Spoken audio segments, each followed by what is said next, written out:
Hello and welcome to our first ever SANS Healthcare Forum. My name is Stephen Hart. I'll be your host for today's live stream. We are coming to you live across our SANS channels on LinkedIn, YouTube, and Twitter. We've got literally hundreds of you hopping in from different countries around the globe, and I am so excited. Do me a favor, as you're coming into the stream, I want to invite you to engage early and often. We want you to tell us what you're enjoying most from today's conversations. We want you to engage with our speakers and ask them a bunch of questions. Do me a favor, if you've not yet done so, drop a comment right now in the chat and say hi. Tell us where in the world you're tuning in from right now. So a couple other quick points. We want to have a great time today. So I'm going to ask you to keep the comments positive. We don't want to allow or encourage any negative energy in the chat. Let's share our positive thoughts, wisdom, and resources. If you got something cool to share, drop it in the chat.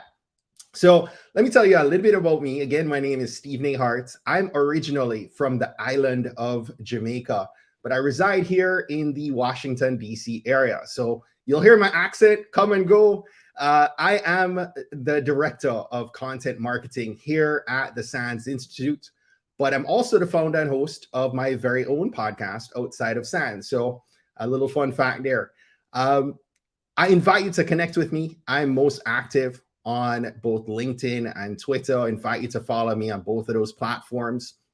And I just want to start off by sharing a special thank you to Amanda Birdie, Stacy Dunn, all our SANS people who have put in to help make this event possible today, all our guest speakers for today. And thank you to you for coming into this live and sharing your time with us today. We have some amazing people lined up for you today. Our talks are going to be divided into an intro hour with Ken Hartman and Jason Tugman, followed by a couple discussions on vulnerabilities with Ryan Chapman and Stephen Mathezer. We'll then get into a couple discussions focused on solutions and strategies with Irina Singh and Rob Lee. And we're going to close out our day in an amazing panel discussion that you don't want to miss. So listen, before we kick things off, I'm going to go ahead and share my screen here really quickly. I want to have some fun. All right, let me go ahead and share screen. I think you might want to go ahead and call me Giving Steve today because I'm in a giving mood this morning. And if you like a giving mood, I want you to do this for me. I want you to type right now. I want you to type hashtag SANS Healthcare Forum in the chat. Do it right now. Don't delay, or you're going to miss out on what's coming. I'm going to give it about 30 seconds, and I'm going to give away a gift card to our sansgear.com merch store where you can get some cool SANS merchandise. So, and listen, if you don't happen to win, we still encourage you to support our store. All the proceeds from SANS merchandise goes to the Girls Who Code organization. So I'm going to give this, a second here. I'm not seeing any entries coming through. Let's tune this again. It's SANS Healthcare Forum, right? I'm seeing 3 entries coming through. Come on, type that hashtag in. Drop that hashtag right now. Let's see who's going to win this first giveaway. All right, I'm going to hit draw, and there's going to be somebody here that wins the first one. Let's see, who's it going to be? It's Stacy Dunn. Stacy, you're the winner of a SANS Gear cert. All right, so listen, I want to go ahead and kick things in gear real quick, right? Let's go ahead and get this healthcare forum started, right? I'd like to introduce our first speaker, Kenneth G. Hartman. Ken is a security consultant and a SANS certified instructor. He teaches SANS SEC 510 and SEC 488. Ken is going to be kicking us off today with a talk on threat landscape and digital transformation and sharing some of the challenges unique to healthcare. Ken, welcome. Thank you for being here with us today. The digital stage is yours, sir. Thank you. So how do I get my slide share from the green room into the main room? There we go. Thank you. Appreciate that. So yeah, I'm going to be talking about the threat landscape a little bit, the digital transformation, and really looking forward to being here and having this discussion with you. So I started my journey in healthcare back in 2002 when I helped launch a company called Visionex. And I think Visionex was one of the very first health IT software as a service companies. And this is back before software as a service was even a buzzword. And we focused on dialysis centers, and we helped the hospital-based dialysis clinics compete with some of the chains here in the US, DaVita and Fresenius, to name a few. I was also on the Health Information Management Systems Society Privacy and Security Committee, and that was a very rewarding experience. And I still consult in the healthcare space to this very day. So while I'm talking about the threat landscape, it may sound a little bit like I'm preaching to the choir, perhaps, but one of the things that I've seen is, just to throw out a medical term, sometimes we can get myopia where we're just so used to doing what we're doing. And I think that's why forums like this are so important for this exchange of ideas and talking about problems, some problems that are unique to us, others that are common across the industry. And I was very excited today to see the lineup of topics. So I see it as my job as the first speaker to get you thinking, share a good story or two, perhaps make you cringe. And we'll also talk about how far we've come and where we have yet to go. So when it comes to thinking about the threat landscape, the first thing that I think of is just the massive physical attack surface area that healthcare providers have. After all, to be effective, healthcare must be accessible. This means public locations that are concentrated in the population centers that they're serving. So this slide here is showing Kaiser Permanente, but it's just showing their Northern California region. And you can see that they have a massive footprint. So we're talking about Kaiser Permanente on one extreme as a very large provider, but this goes all the way down to the smaller practices. As an example, my brother is the executive director of a substance use disorder provider. They have 3 locations, about 150 patients as their census, and about that many staff as well, because it takes a lot of staff to deliver that type of treatment. But one of the things that we note, especially in the cloud, is that scale changes everything. And not only are there all these locations, but most of these will have guest Wi-Fi networks, which really makes the challenge of securing these environments very difficult. And as I was thinking about this, the second thing that popped in my head is that there is massive networks that are required to support this big physical footprint. And on top of that, these facilities will often be using medical devices, which, of course, to maintain their FDA validation in the US, the way that you go about patching these vulnerabilities truly matters, because you don't want to impair that validation. So, of course, our historical approach to this has been to use network segmentation to isolate these vulnerable devices. I think back in the early days, the technique was simply just to disable the switch port. So, of course, me as a vendor in the hospital trying to get things done, what I would do is I would unplug a PC that was powered off so I could jack in my laptop and get onto the hospital network. And if that didn't work, we could always unplug the multifunction printer. So yeah, are you cringing yet? So obviously there's a real need for strong network access control in these facilities. Of course, this was back in the 2002 time period, and this is when I learned all about La Brea tar pits because I was scanning a hospital network. I was looking for an available IP address to use because they weren't using DHCP, and and of course the La Brea tar pit, which was actually very effective in preventing the scanning, brought things to a grinding halt. But interestingly, no alarms went off and nobody investigated to see what was going on. So I think that's another challenge, right? Is we all need staff to be able to chase down these alerts that may actually be the precursor to a serious security incident. Then when it comes to our networks, we also need to make sure that we've got effective egress filtering in place.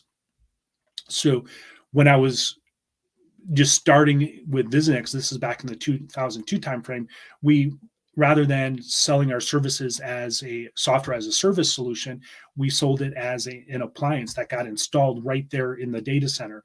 Or more often than not, it was installed in the nurse's station. And there we would use either FTP or HTTP to upload the backups to our data center. That way we were delivering on the HIPAA requirement of a offsite backup.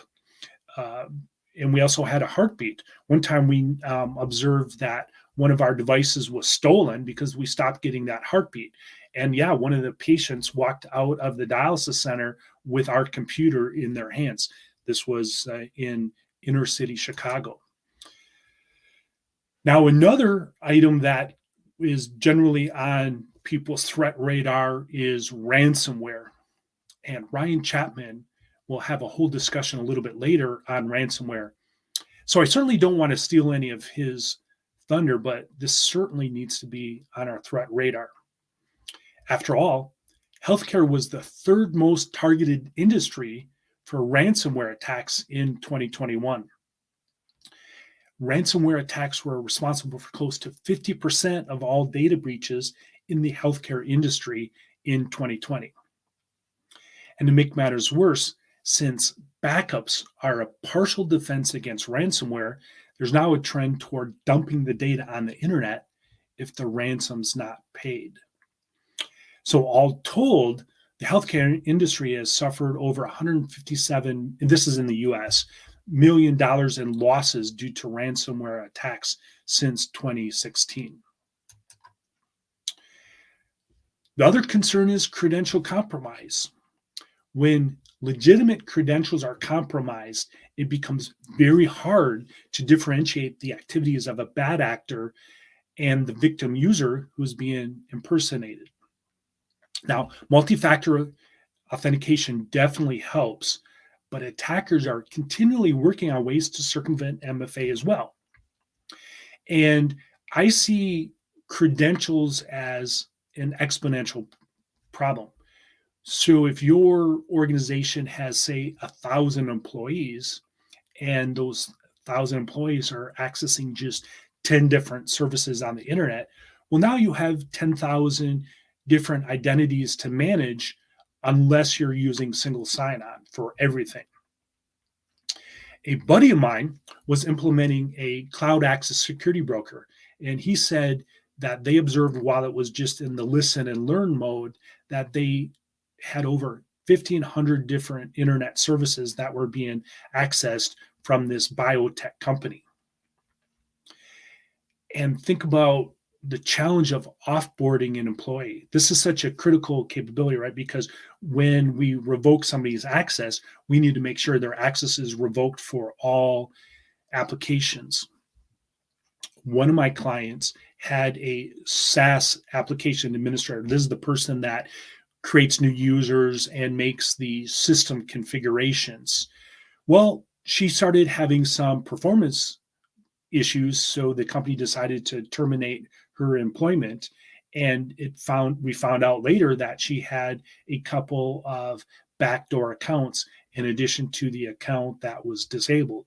So making sure that we have completely offboarded a highly privileged user, I would say, is a very important capability. Now, when it comes to sensitive data, it's very important to make sure that we're logging any configuration changes that impact the security configuration of the system. It's also important to make sure that we're logging all create, read, update, and delete operations. And you all know this.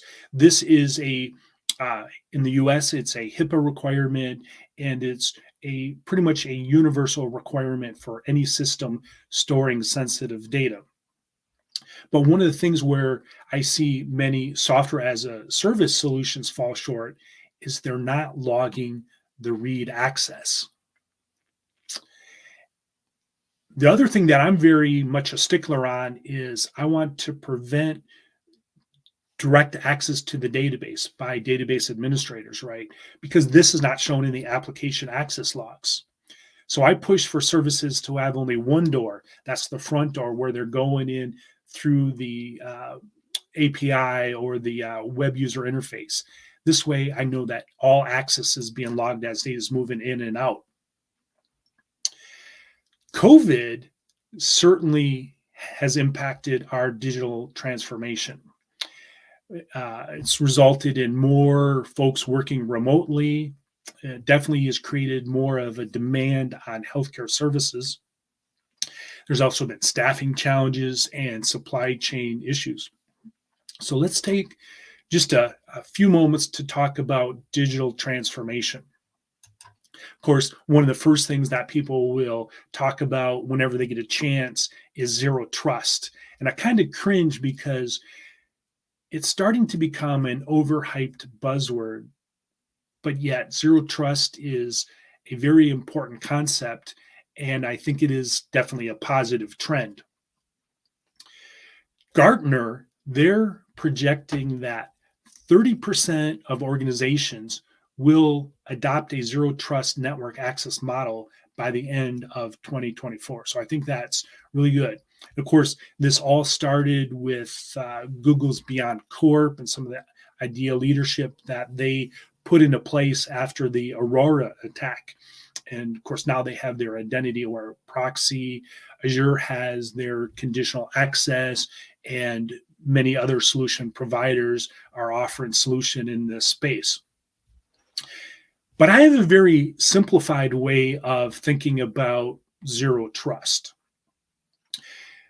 If you have, say, system A, and system A does not need to talk to system B, do not allow network connectivity whatsoever, right? That just prevents a lot of abuse. But if system A does need to talk to system B, we want to make sure that there's strong authentication in place. When we're embarking on our digital transformation, this will often be done in concert with other service providers, whether they're cloud service providers or any type of IT outsourcing or service delivery of any form. Now, there's two different types of agreements. Generally, there is negotiated agreements and there are standard agreements. And from my experience, most healthcare organizations, they're used to working with the negotiated agreements. For example, when they're in the process of implementing a new health information management system, maybe it's an Epic system or whatever, right? So you'll go back and forth, often in Microsoft Word, redlining things that you want to have changed in the contract till you agree upon something that both companies can support. But when you use a large cloud service provider like AWS, the cloud agreement is basically boilerplate and it's offered in a take it or leave it manner. And this really comes down to the disparity and the negotiating power between the two. So the reason why I bring this up is because I want to make sure that we don't have any contractual vulnerabilities that will impact our security posture as well. And I worked previously for a company called Illumina, and I was on the negotiating team on the Illumina side as we were in talks with the Mayo Clinic. So this was a press release, just so that, I'm not speaking about something that I shouldn't. And my involvement was making sure that what we had agreed to in the contract, we could actually deliver upon from a security perspective. And in the classes that I teach, I always encourage cybersecurity leadership to get involved and to support the negotiation. Because as you can see, based on the items that I've highlighted here in red, there are many things that are of concern to the security team. So we want to make sure that people aren't making commitments that we can't deliver upon. So these bullet points come from a LexisNexis article. I've put the URL there in a shortened URL on the bottom of the footer. But I added the highlighted items to make it relevant to a healthcare setting. In the US, we use business associate agreements as an addendum. Oh, and by the way, you want to make sure you know where all your contracts are. There's nothing worse than scrambling around in the middle of a security incident, trying to figure out what you agreed to. And whenever you have enough purchasing power, maybe as a healthcare organization, where you can strong arm a service provider in modifying their standard agreement. Remember, their whole premise is built on doing things in a very standardized manner. So when you are able to get them to make certain modifications, for example, I don't know, in the breach notification timeframe as an example, make sure that they're actually able to deliver upon that change and that they're tracking that that is a change from the way that they would do things in a standardized manner. All right, so now that I've hit upon all these issues and challenges, I feel duty-bound to provide a path forward. So one of the things that I caution people, especially managers, is to avoid the buy another tool syndrome, right? So I've seen various clients that will use multiple different vulnerability scanners as an example, or multiple different solutions. And they're not really using any of those well because, for one thing, they fail to properly staff it. It's one thing to make a capital purchase, but it's another thing to allocate headcount to managing that system year over year.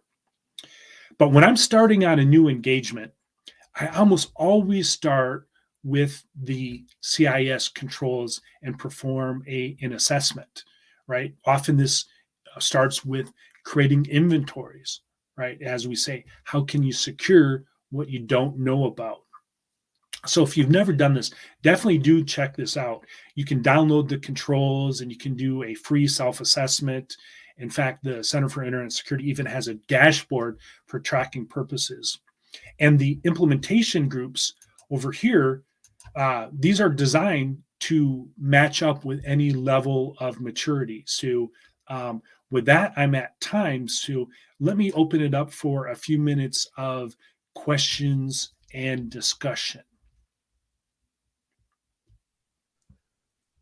Hey, Ken. Great stuff. Let's see what we got. If anyone has any questions, if I can drop them, feel free to drop them in the chat right now. Not seeing any questions just yet. Love that graphic though. Yeah, it's one of my favorites.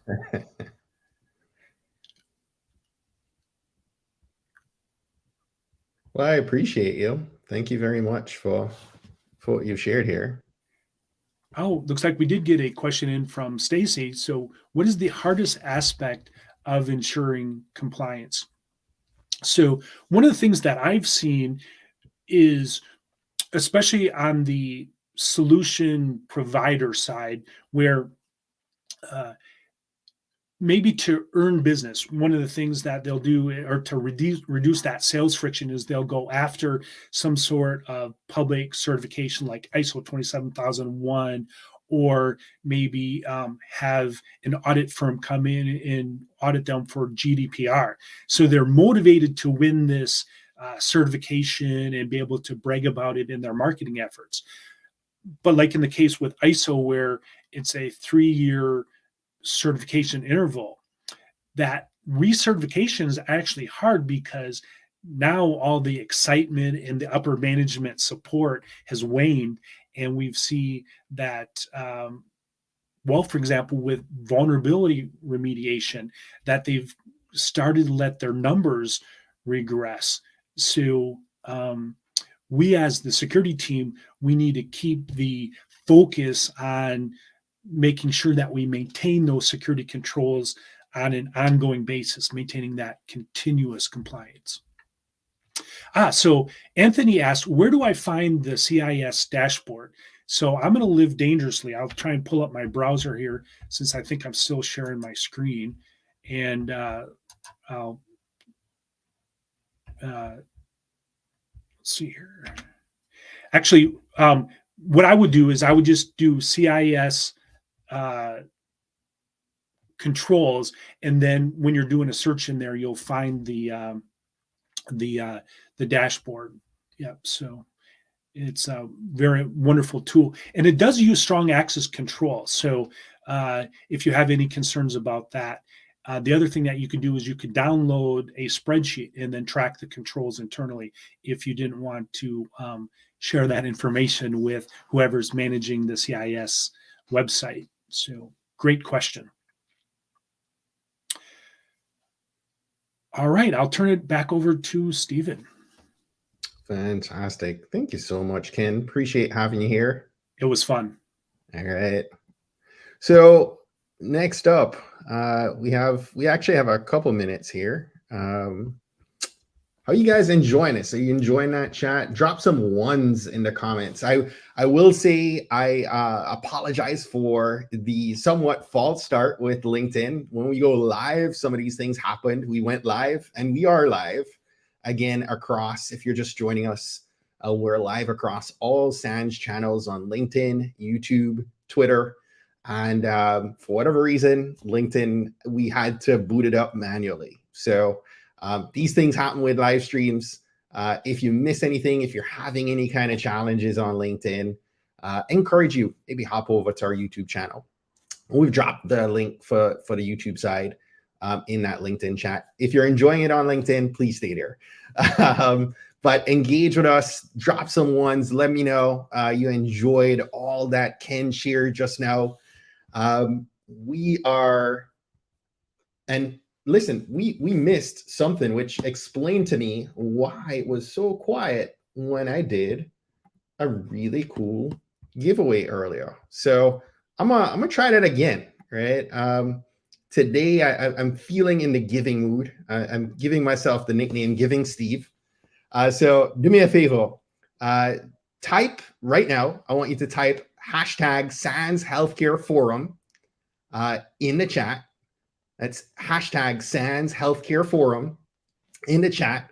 We are going to do something really cool. We're going to give away some merch. I'm going to give away a gift card in the next couple minutes here on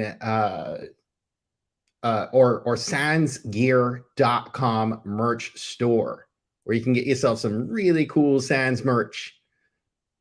So go ahead. I want to see hashtag SANS Healthcare Forum in the chat. Let's see these entries go up. I want to see at least a dozen. Come on. I see over 150 people right now tuned in on LinkedIn. So I know we can get this number up, right? I'm going to give you 30 seconds to go ahead and get your entry in. We're at 12. All right. So I'm going to go ahead and pull the trigger right now. We're going to get to 20, 19. All right. Let's see. Let's give away some merch. Who's it going to be? Hernan J.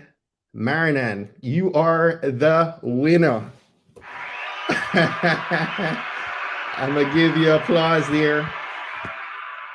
We will get you your merch. Go ahead and just message me. I'll connect with you here in a second.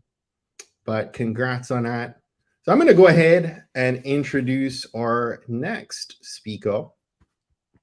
Coming to the stage with me is Jason Tugman. Jason is the Director of Information Security and a Data Security Officer at Echo. And he'll be talking with us about healthcare policies and governance. Jason, thank you so much for joining us today. I'm excited to hear what you're going to be sharing with us and our community.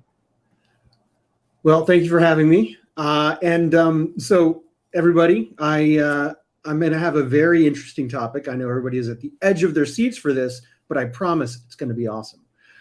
So policies and governance of medical devices, when we think about that, we can't just think about the United States. We have to think globally. I know for myself, the Director of Information Security, as you mentioned, and I'm also the Data Security Officer at Echo. So Echo is a digital stethoscope company. We have an AI ML engine that helps nurses and doctors and practitioners detect heart murmurs. And so we use our AI engine. And so we're partnered with 3M. We use the Littman Core stethoscope, and we attach our device to that stethoscope. So being a partner of 3M means that we have to think globally. So as the data security officer, when 3M says, hey, we're going to go into this country, or we're going to go into that country, or when we expand into, say, Canada or Brazil or Japan, we have to think in that global sense. So our data security and our cybersecurity is not linked just to HIPAA and US laws, but again, that global view. So that is the view that I'm going to take today as I begin to share my screen. This one, in fact. And so I know that we're all very familiar with GDPR. And again, so GDPR, when we take that global view, we have to think first about GDPR. So I know that everybody in the audience is very familiar with GDPR. So I'm going to give you a pop quiz. I got 2 truths and a lie on this screen. And in chat, I want everybody to put what they think is the lie. All personal data, regardless of classification, collected from EU member states falls under GDPR. 1.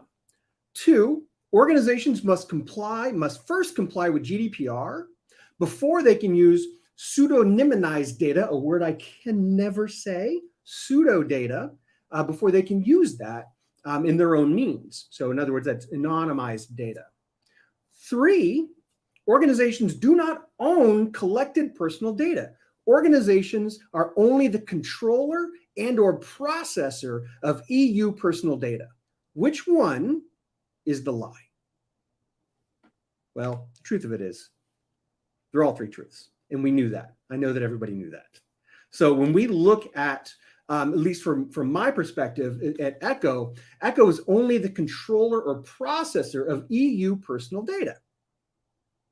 So as we think about the ownership of data and GDPR, we have to not only think about how we can use it, how we can use medical device data or the data that we collect, but also where we can use that data. And we'll get into that in just a moment. So again, I know everybody's probably very familiar with GDPR, but we've got 173 recitals and 99 articles. Those articles, or the core tenets of those articles, are there on the right-hand side. But the things that we really want to focus in on is that medical device data, medical records and medical data is what's called a special category under GDPR. And so in that special categorization, there are increased requirements. most of which fall under the right to be forgotten, the right of access, privacy by design, a word we're going to hear probably pretty often in this talk, and the processing and privacy impact assessments. So if everybody's done data in Europe, we've probably all done a DPIA, which is the data processing impact analysis. So every time that you start a new function for us, if we process data in a new way, we have to make a data privacy impact analysis.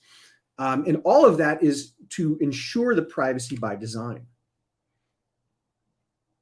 One thing that we have to remember when we look at GDPR is that member states, so EU member states, they all have the ability to add special requirements to GDPR. They can't remove things from GDPR, but they can add.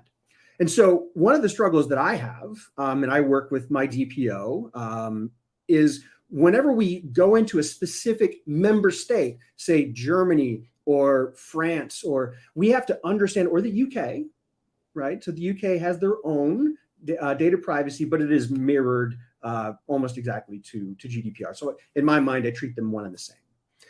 But member organizations or member states can add requirements.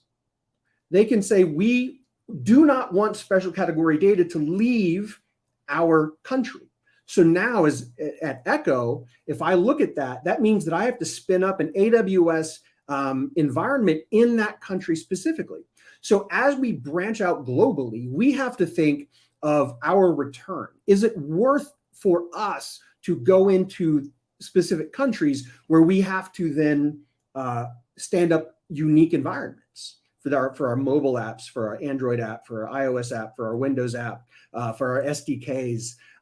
We have to think about that at that global sense.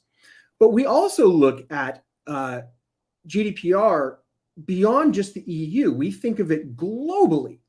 So, for example, if we look at Vietnam, Vietnam has what's called, we call it a store and forward.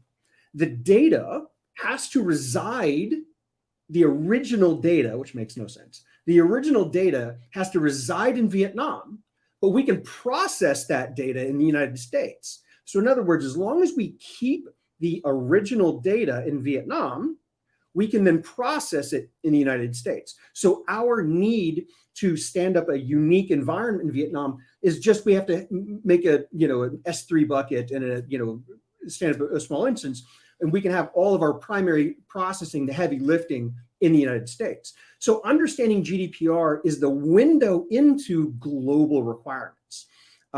India, just very recently, something that we were tracking very closely is India had a bill on the floor for the General Data Processing Bill. It's a 2019 bill, and it would have a lot of stringent requirements specific to that special category of data and many others. And so it was something that we at Echo were monitoring very closely. Now, just a couple of weeks ago, that bill was removed. We can talk about whether that means for India, for citizens of India and their data privacy. But from our perspective, it loosens up, or at least it doesn't put those requirements on us. So we can look at that as a positive. The last thing that I'll mention for GDPR is Canada. Well, Canada is not in the EU, but remember what I said. GDPR is the basis for the world, except for the United States with HIPAA, but we'll talk about that with the FDA here in a second. So if we look at Canada, Canada is a great example of that special category of data. Now, during COVID, there was a relief where we could actually process Canadian medical data in the United States, and that was just to help for research and other purposes. But now that agreement has passed, I think it passed, it expired rather early this year, or very late last year. We then have to look at Canada in the PIPEDA and what that means for global, or for their privacy. So if we can process Canadian data, Echo can process Canadian data in the United States, except for public institutions in British Columbia and Nova Scotia. And so if 3M or somebody sells our product into a public institution, so a public hospital, those data that are collected have to remain holy and cannot be processed anywhere other than Nova Scotia or British Columbia. And so we have to make strategic decisions about how we are going to expand into Canada. So it's interesting. So that's why I bring up GDPR. Now, GDPR and HIPAA, what are the differences? So in HIPAA, we've got required and addressable statements in the HIPAA security rule, right? So required statements are shall statements. Addressable statements are should statements. So should and shall. Whenever you write a policy or a standard, I was fortunate to work with the Department of Energy on the cybersecurity capability maturity model. I've actually worked in Canada drafting cybersecurity standards for the oil and gas industry, as well as in the United States, drafting a standard for the cybersecurity of oil pipelines. And the goal of that was to incorporate by reference when and if Congress passes legislation for pipelines. So I've had a lot of experience in drafting standards. And when you look at that, the shall and should statements allow you, especially in the HIPAA, allow you to addressable, allow you to consider the risk of that statement or that control, and then do a risk analysis or risk justification for why you're not going to implement one of those addressable items. Now, GDPR is the exact opposite. GDPR only has shall statements. We begin with shall. But the leverage or the leniency that GDPR offers is that they take into account the size of your organization. So if you're a giant organization and you have the means and the ability, and it is technically feasible, the term that they use is used pretty broadly, if the control is technically feasible, then it must be implemented. And so we begin in GDPR with shall statements, where HIPAA has both shall and should statements, phrasing that we're going to hear. So we understand GDPR. Now let's look at EU MDR. So the new, it's been around for a while, but it just triggered was it this year or last year, where it's now a requirement. And so we're actually going through the EU MDR very, very soon for something here at Echo. So it's something that I have very close to my heart when we consider EU MDR. So if we look at MDR, we can't just look at it as the single document, the way that we would GDPR. We have to break it apart, and we have to consider how GDPR, how the Cybersecurity Act, how the MDGC, which is a 44-page document that really covers verification, validation, pen testing, security, risk assessments, threat modeling, a word we're going to talk about quite a bit here, vulnerability remediation, incident response. And then the IMDRF, the actual, we call the MDR, that covers the pre and the post market. And so that collectively is MDR. So we can't just look at the documentation about what is required in the pre-market, what is required in the post-market. In the FDA land, that would be guidance specific to pre-market and post-market. We'll talk about that in a second. But look at a couple of things that I want you to look at: threat modeling and SBOM. Just have that in your mind. So again, IMDRF medical devices is really about pre and post-market, risk assessment, security testing, SBOM, architecture design, another word that we'll talk about, pre-market, information sharing, vulnerability disclosure, and incident response. All sounds very familiar. MDGC is really classic risk management. It's got some special pieces in there about threat modeling and others, but it is very much classic risk management that must be incorporated, and then through the context of medical device and medical data, have the pre and post-market considerations. So I'm blazing through because I've got a couple that I want to talk about here. Talking about global cybersecurity is more than a 20-minute talk, but I'm hoping I'm spurring up thoughts in your mind. AI ML. Now that's close to my heart because Echo has an AI engine back in our AWS environment that helps clinicians detect heart murmurs and other things, and heart and lung sound auscultations. And so AI, I pay a lot of attention to AI guidance and AI regulation across the world. So no surprise, the IMDRF, which is the International Medical Device Regulation Forums, something probably everybody's familiar with, but it's important to know that it is a consortium. It is a grouping of organizations. And you can see by this list, one, it's global, and two, the United States is on there, right? So that authority is really that guiding authority, similar to GDPR. It's that guiding authority.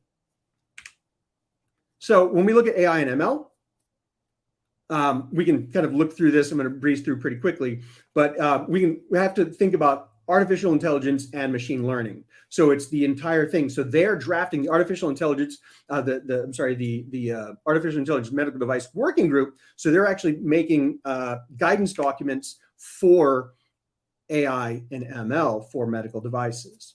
So they're really going to talk about trust. There's a lot to go in here, which I won't cover in this, but you have to think about risk and the risk categories. The document actually lays it out pretty clearly. Again, for time, I can't go into it, but no surprise, the FDA has a draft or coming a draft for AI and ML FDA guidance.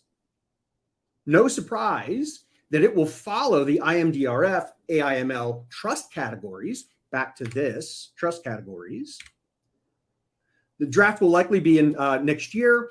And the FDA, if you have AI, and this is what we did with the FDA, is they highly recommend going through the pre-cert program. So in other words, talk to the FDA early and often if you're in pre-market. So this is coming, and it's no surprise that it will follow the IMDRF, which that draft is publicly available. We all are very familiar with the pre-market guidance, the new draft, but we have to look at SBOM and threat modeling.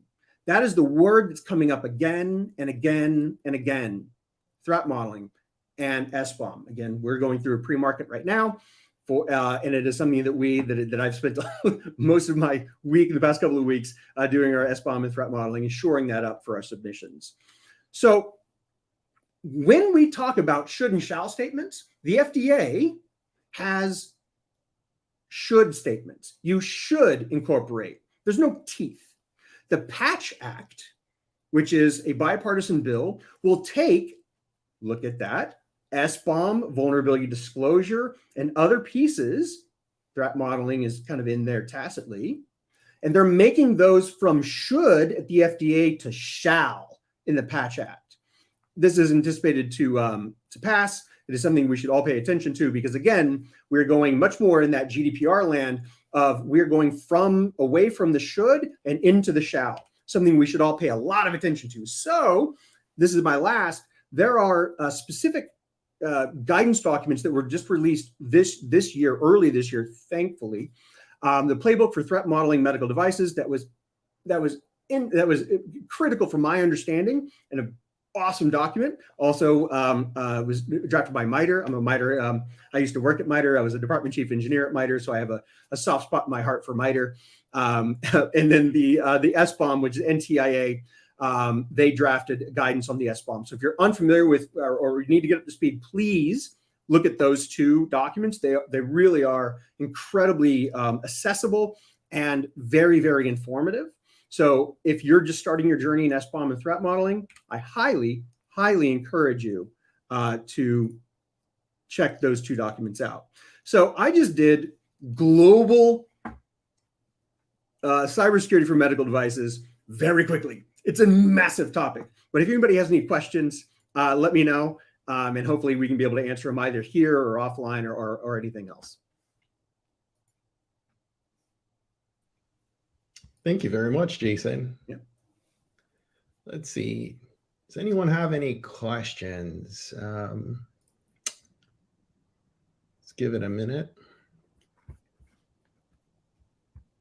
And I know I saw a comment coming through about having the slides because you're going really quickly. Yeah, and you know, again, it's global cybersecurity. So in 20 minutes, I got to move fast. In fact, I don't even know if I made time or not. Oh, it's okay. Really? Yeah. I appreciate that. So we'll give it another quick minute here.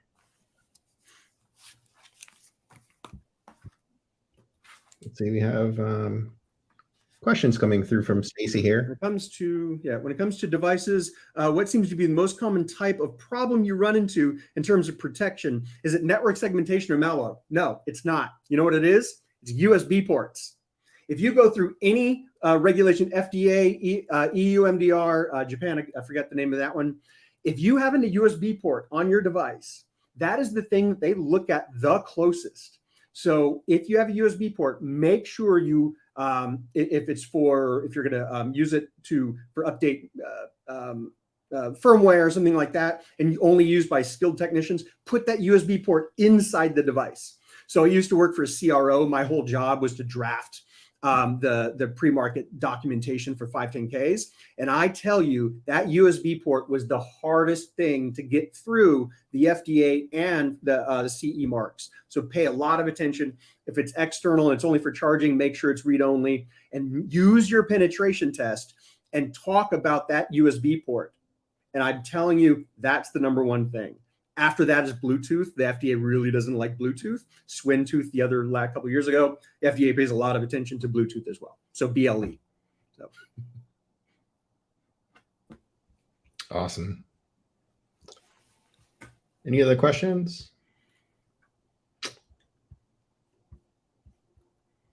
How is it organizations don't lock it? Right. Well, we have to understand that specific to the FDA, cybersecurity is brand new. So they're still figuring out. So Dr. Kevin Fu and Suzanne Schwartz, they are really building that from the ground up, and they have to train their reviewers. And so they look at a couple of things, and you look at that threat vector, that USB port, if it's exposed, that's a primary threat vector, especially depending on the type of your device or the classification of your device, type, class 1, 2, or 3. Highly important. Love it. Thanks, Jason. Anytime. Thank you for having me. Appreciate it. All right, guys. So we have a couple minutes before we move into the next session, and I'm curious to know how many of you are new to cybersecurity. Go ahead and drop some ones in the chat. If you're listening in to this live stream and you're new to cybersecurity, or you're new to healthcare security, drop some ones in the chat. We want to see, the scope of experience within this chat. We have had over 1,000 people tuning into this live so far in the first hour. Just want to say thank you for joining us today. There's quite a number of people in both LinkedIn and YouTube, seeing a lot of ones coming through. And Mandy's saying, how about cyber adjacent? Derek giving some props for Jason, awesome presentation. Lots of ones coming through. Loving it. All right, so I'm gonna go ahead and keep it moving, just in case we have somebody who wants to share a little bit more. And I'm gonna go ahead and invite our next speaker to the stage, Mr. Ryan Chapman. So let's keep the positive energy going, right? Our next speaker is the first of two in this second sort of section, if you will, of today's live stream. We're going to be talking vulnerabilities. I'd love for you to allow me to introduce a good friend. He's a SANS certified instructor, Mr. Ryan Chapman. Ryan teaches SANS Forensics 610 and is the author of the all-new SANS course on ransomware, Forensics 528, ransomware for incident responders. Ryan, thank you so much for being here. Excited to have you. Yeah, thank you for having me. Can you hear me? I can hear you just fine. Awesome. All right, great. Thank you for the intro. I really appreciate it. So yes, I am the author of the new SANS course, Forensics 528, ransomware for incident responders. Unfortunately, ransomware and healthcare are kind of going hand in hand right now. In general, they don't mix, right? We don't want that, of course. However, what we're seeing is that it's very, very common that the two intertwine, and we don't want that. So what we want to do is get rid of that, right? We want to stop all that silliness from happening. So speaking of vulnerabilities, I want to share my screen out here. We're going to go with this guy right there. Go. All right. Can you see my screen? I think we're good. So yeah, there it is. Let's talk about vulnerabilities in relation to ransomware. All right, first up, this slide pretty much says it all. I'm author of the Forensics 528. I currently work as a principal incident response consultant for BlackBerry, which means that my job is to respond to incidents, and many of those incidents happen to be ransomware. I also help run a conference called CactusCon, which is it's the like security / hacker conference for Arizona in the United States. And I'm a retro gaming enthusiast. I love playing like the old video games that you see perhaps right behind me. So, did you know that in the past 90 days, for the past pretty much year or so, that healthcare has been at the very top of the list of sectors that have been impacted by ransomware? Yeah. How much does that suck? It sucks this much, a lot. So the past 90 days, there were, we track data leak sites. DLS, data leak sites for ransomware operators. There are a number of operation crews. They go by the term ransomware as a service because they provide their services. Essentially, they lease them out to others. The others carry out the actual attacks. They are the ones who bring in the revenue, and then the revenue is split between the involved parties. You might be wondering, that sounds like multi-level marketing or sounds like a pyramid scheme. Yeah, 100%, 100%, exactly what it is. So the more and more that these groups build up their capabilities and the more they build out training, what we're seeing is that they are basically providing these documents, these training documents, to the individuals that we call the affiliates. And they're the ones who come in and say, hey, I don't know how to make ransomware, but I want to make money from it, right? That's pretty much what that's all about. And we see them going after hospital, healthcare all the time. All right. My slide's supposed to say hospital and healthcare. You get the idea, right? So not only is healthcare super common right now, but did you know the world's first recognized ransomware is related to the overall healthcare industry? The first piece of malware that was ever identified and labeled, that's ransomware, right?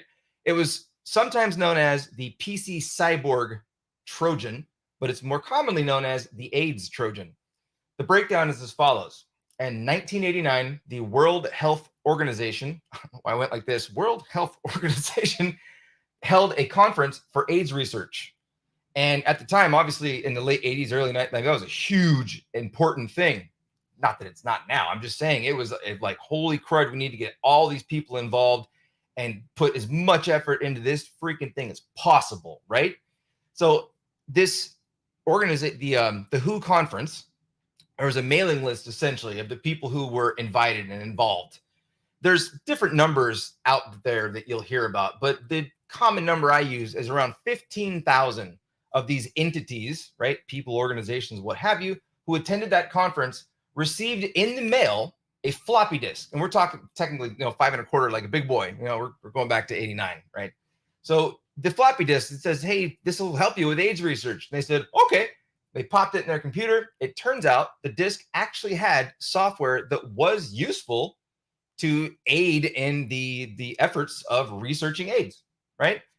Unfortunately, what it would also do is it would install basically malware that had a timer. And after the computer booted around 90 times, there are different variants. Some were more or less, but the most common one was 90 times. All of a sudden, the user would experience the screen that you're seeing right in front of you here. And this had never been seen before. There had never been a situation where someone had a computing resource that was all of a sudden locked down because of malware and the sense of pay us money or you're not going to get it back. So ransomware started really with the healthcare sector. How much does that suck, right? A very high number of the people who were impacted by this, what they simply did was reformat their computers. Now, it's cute that I say what they simply did, right? They just reinstalled DOS at that point, right? But we're talking about 89, 90, right? These people, were they backing up their research? You'd think that's critical, important research, right? No, they weren't backing it up. There were years, and I mean years, of AIDS research lost because of this stupid ransomware that was the start of it all, right? Oh, what a great, wonderful welcome to the world for ransomware. Like, thanks. There were, technically, by the way, it didn't actually encrypt the files. It renamed them, but it didn't actually encrypt them. A lot of people didn't even realize that or notice that, but it also basically let them know that, hey, you're not going to get these things back. And it was just a massive, massive problem. So let's talk about vulnerabilities, right? I take a lot of water breaks. Just ignore that for now. The top 3 infection vectors for ransomware have been the 3 on your screen right now. We see them all the time, right? You have remote desktop protocol, you have phishing, and you have software vulnerabilities. These things are so common that it's just over and over and over and over. On the left-hand side of your screen, you see a graphic from a company called Coveware. They are one of the largest, if not the largest, negotiation firms for engaging with the threat actors. And they, because of their wealth of cases that they see, right, the breadth of their knowledge essentially with direct interaction, I like their stats quite a bit, far more so than many other organizations. You may notice ransomware stats, if you can have a report that comes out 1 month and then the next month, or even a couple the same week, they never match on stats. It's just there's a whole lot to it, why that is. But anyways, I like Covert data, is I guess what I'm trying to say. Notice that here we have at the top, back in 2018 Q4, remote desktop protocol was at 80%, at 90, like what is that number? It's way up there. Okay, that has come down a bit, down to, I don't know, was it 35-ish or something? 30. And what's coming up? Phishing.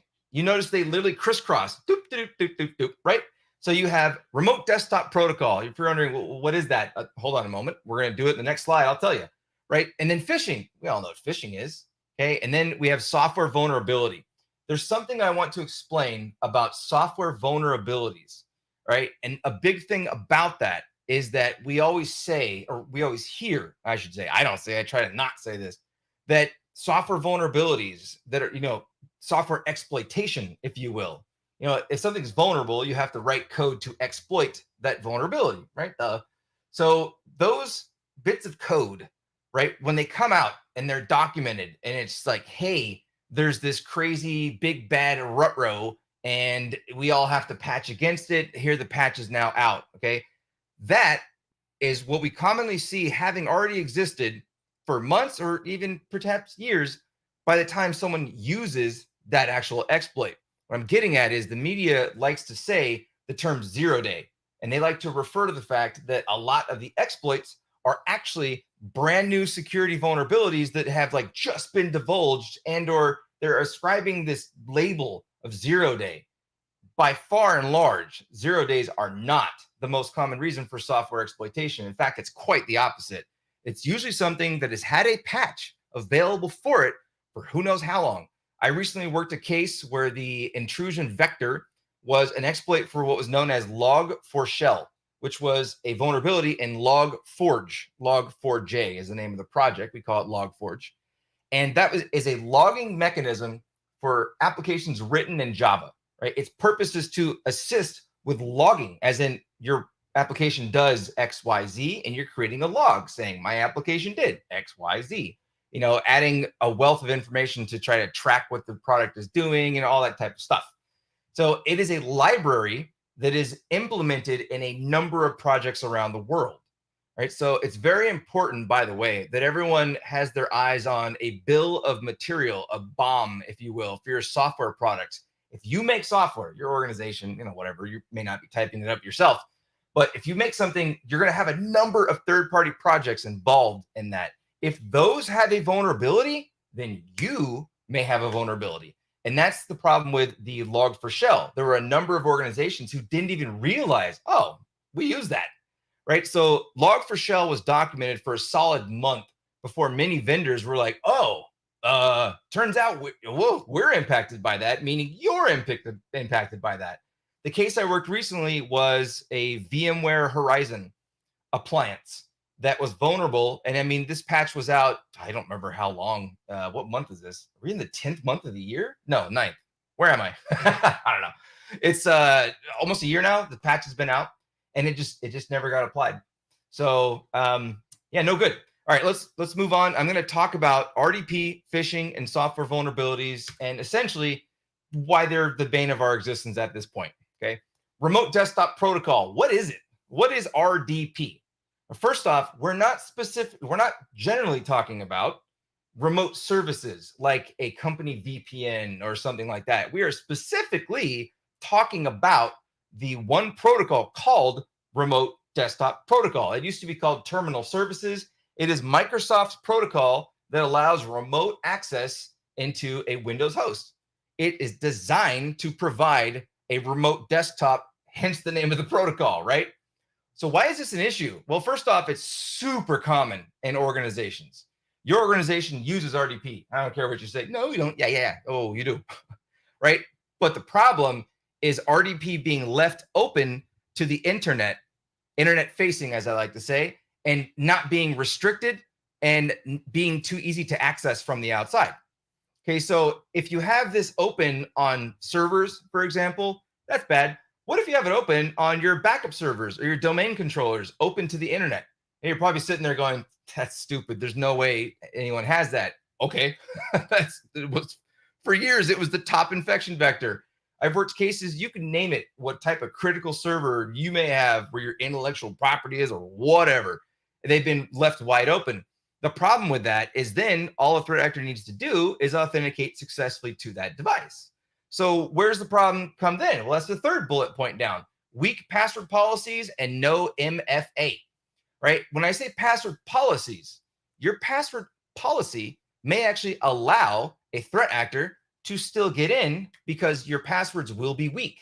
And you're thinking, well, I mean, we've designed a strong password policy or we're using some of the industry standards, right? Yeah, well, it's the user though. That's the thing. By the way, our biggest vulnerability is us. We humans, we're the biggest freaking vulnerability possible. Now, there's obvious signs, right? Who writes the software? Oh, we do. So everything's, who made computers in the first place? We did. Not that abstract, but your users, and hopefully not you, may have horrible passwords. And you may have a password policy you think is awesome, but it's really not. Okay. More on that coming up shortly. The other thing is that many organizations don't recognize the threat because they don't know that they have RDP exposed to the internet. So here's the task for everyone here. All right. If this is under your purview, your umbrella, awesome. If it is something that you can work with someone else at your organization about, on, awesome. And if not, make it so. Make that the case. Like go do it. All right. So you have to actively scan your own environments from the outside and from the inside. You want to find out, is that RDP letting stuff out? Is it letting in? Like what's going on with that? So how do you do that? Well, there's a number of ways to do it. Okay. So one of them is just simply looking at the most common port for RDP. The network port is 3389. That's the default. It doesn't mean your organization didn't randomly decide, oh, we're going to use 4567. Why not? Actually, did I say 4567? That's a horrible. Don't do that. I just realized what I just said. Make it 928. Who cares? Point being is you can use a non-standard port. It will still be found. I'm telling you, it will still be found because it's very easy to recognize that a given port is offering the potential to connect to RDP. It's called banner grabbing or service identification. RDP is noisy. If I go up against a network port and I say, hey, what are you? RDP goes, I'm RDP. Get really loud, right? It's very easy to determine this. If you don't have multi-factor enabled, and if you have someone who maybe phishes the organization, right, and they get someone's credentials, I mean, their password, right? So they have their username and password. They can then leverage that, yeah, sure, to log into email and then perhaps engage in a business email compromise endeavor, right? And they probably will, but they can also then try, well, your company VPN, and you know what? RDP. And so unfortunately, most groups are not actively scanning themselves. So I want to take a moment. Actually, I'll go ahead and finish out the methods of access, and then I'm going to take a moment to show you just how bad this is. Okay, just how bad this is. So how are threat actors getting in? Right, one way they're doing it is via password spraying and or brute forcing. One moment. I ran a class this week and I've been talking a mile a minute for I don't know how long. You're probably surprised I could talk a lot, right? No way. All right, so check it out. I made a notepad. I have a PowerPoint, and somehow I decided to put this in Notepad++. I don't know, why not? It's just something in my head said, let's do it. So your password policy, what is it? Ask yourself, what is my password policy? Don't just ask yourself what it's supposed to be. Because personally, as an incident responder, I don't care at all what you have down on paper. It means nothing to me, right? Well, that's a bit harsh. That's a bit much, Ryan. You have to have those policies. Please, please, please have those policies. And I'm not trying to say they're worthless. What I'm saying is if it's not implemented and enforced, then it's useless and it's meaningless, right? That's what I'm trying to say. So, okay, if your password policy that is hopefully enforced within Active Directory, right? If you're a Windows network, which many of you most likely are, you may know that for years we've said you need to have at least 8 characters, which by the way, that sucks. 8 characters, up. If you ask me, I'll be like 16, 20. It's an ongoing debate in the InfoSec world. How many characters should it really be, right? If it's too many, your users won't be able to remember them. They'll save them in stupid places. Okay, I'm saying at least, I love at least 12. I love at least 16 personally, but it gets into a back and forth and a debate kind of thing. 8's not enough. I like 12 plus. NIST, a bunch of departments have their own values. Okay, sure. But for years, we said at least 8, at least 1 uppercase letter, at least 1 number, and at least 1 special character. And honestly, for years, it was actually just that, right? It was basically alpha numeric and then a special character. So alpha, at least 1 numeric, a number, and a special character. Okay, so let's just say you also have the requirement of a capital letter. All right, so check this out. Let's just say that you have, I'm verifying my screen sharing. Yeah, we're good. Let's just say that you have this policy. Okay, there was a group that went by the name APT33. Well, they didn't go by that name at all. That name was ascribed to them by the folks over at Mandiant, who most of you are probably familiar with as being one of the largest for years, actually, incident response firms, cybersecurity incident response firms, like what I do, right? So this group, APT33, they were based out of Iran. And their thing in 2015 and 16, they realized, I'm not sure how they did, but they realized that people were using the following types of passwords, right? I just remembered where I was in the world. It's September. Did you all know it's September? Because I just remembered. So it's September 2022, exclamation point. This is 8 characters or more. It has a capital letter. It has lowercase letters. It has numbers. And it has a special character. And sometimes I could just do, different special characters after it, or I could just maybe use like something like that, or, whatever. We were also seeing people do cute things like that. That works. The problem with this is it was so freaking rampant. And this group identified this by spraying these passwords around the world, basically, that they were getting into organizations fairly easily. They were targeting the energy sector, which obviously that's bad. And so they were having a high level of success. A password spray is when I take a password, a single password, and I spray it against a number of hosts. It is not your typical brute forcing. In your typical brute forcing, what you end up having is you have a host running RDP open to the internet, right? And you try a username and password, and it says, nuh-uh. And you say, all right, how about that one? And it goes, nuh-uh. And you keep going over and over and over until you eventually get in, or until the system locks you out. Hopefully you have, by the way, brute force mitigations within your environments. Those are important. Spraying is different. Spraying is I take a password. I find all the RDP services that are on your perimeter, right, that I can see. And I go, hey, username and password for you, same one for you, same one for you, then for you, then for you. So I'm basically just hoping that one of them uses that password.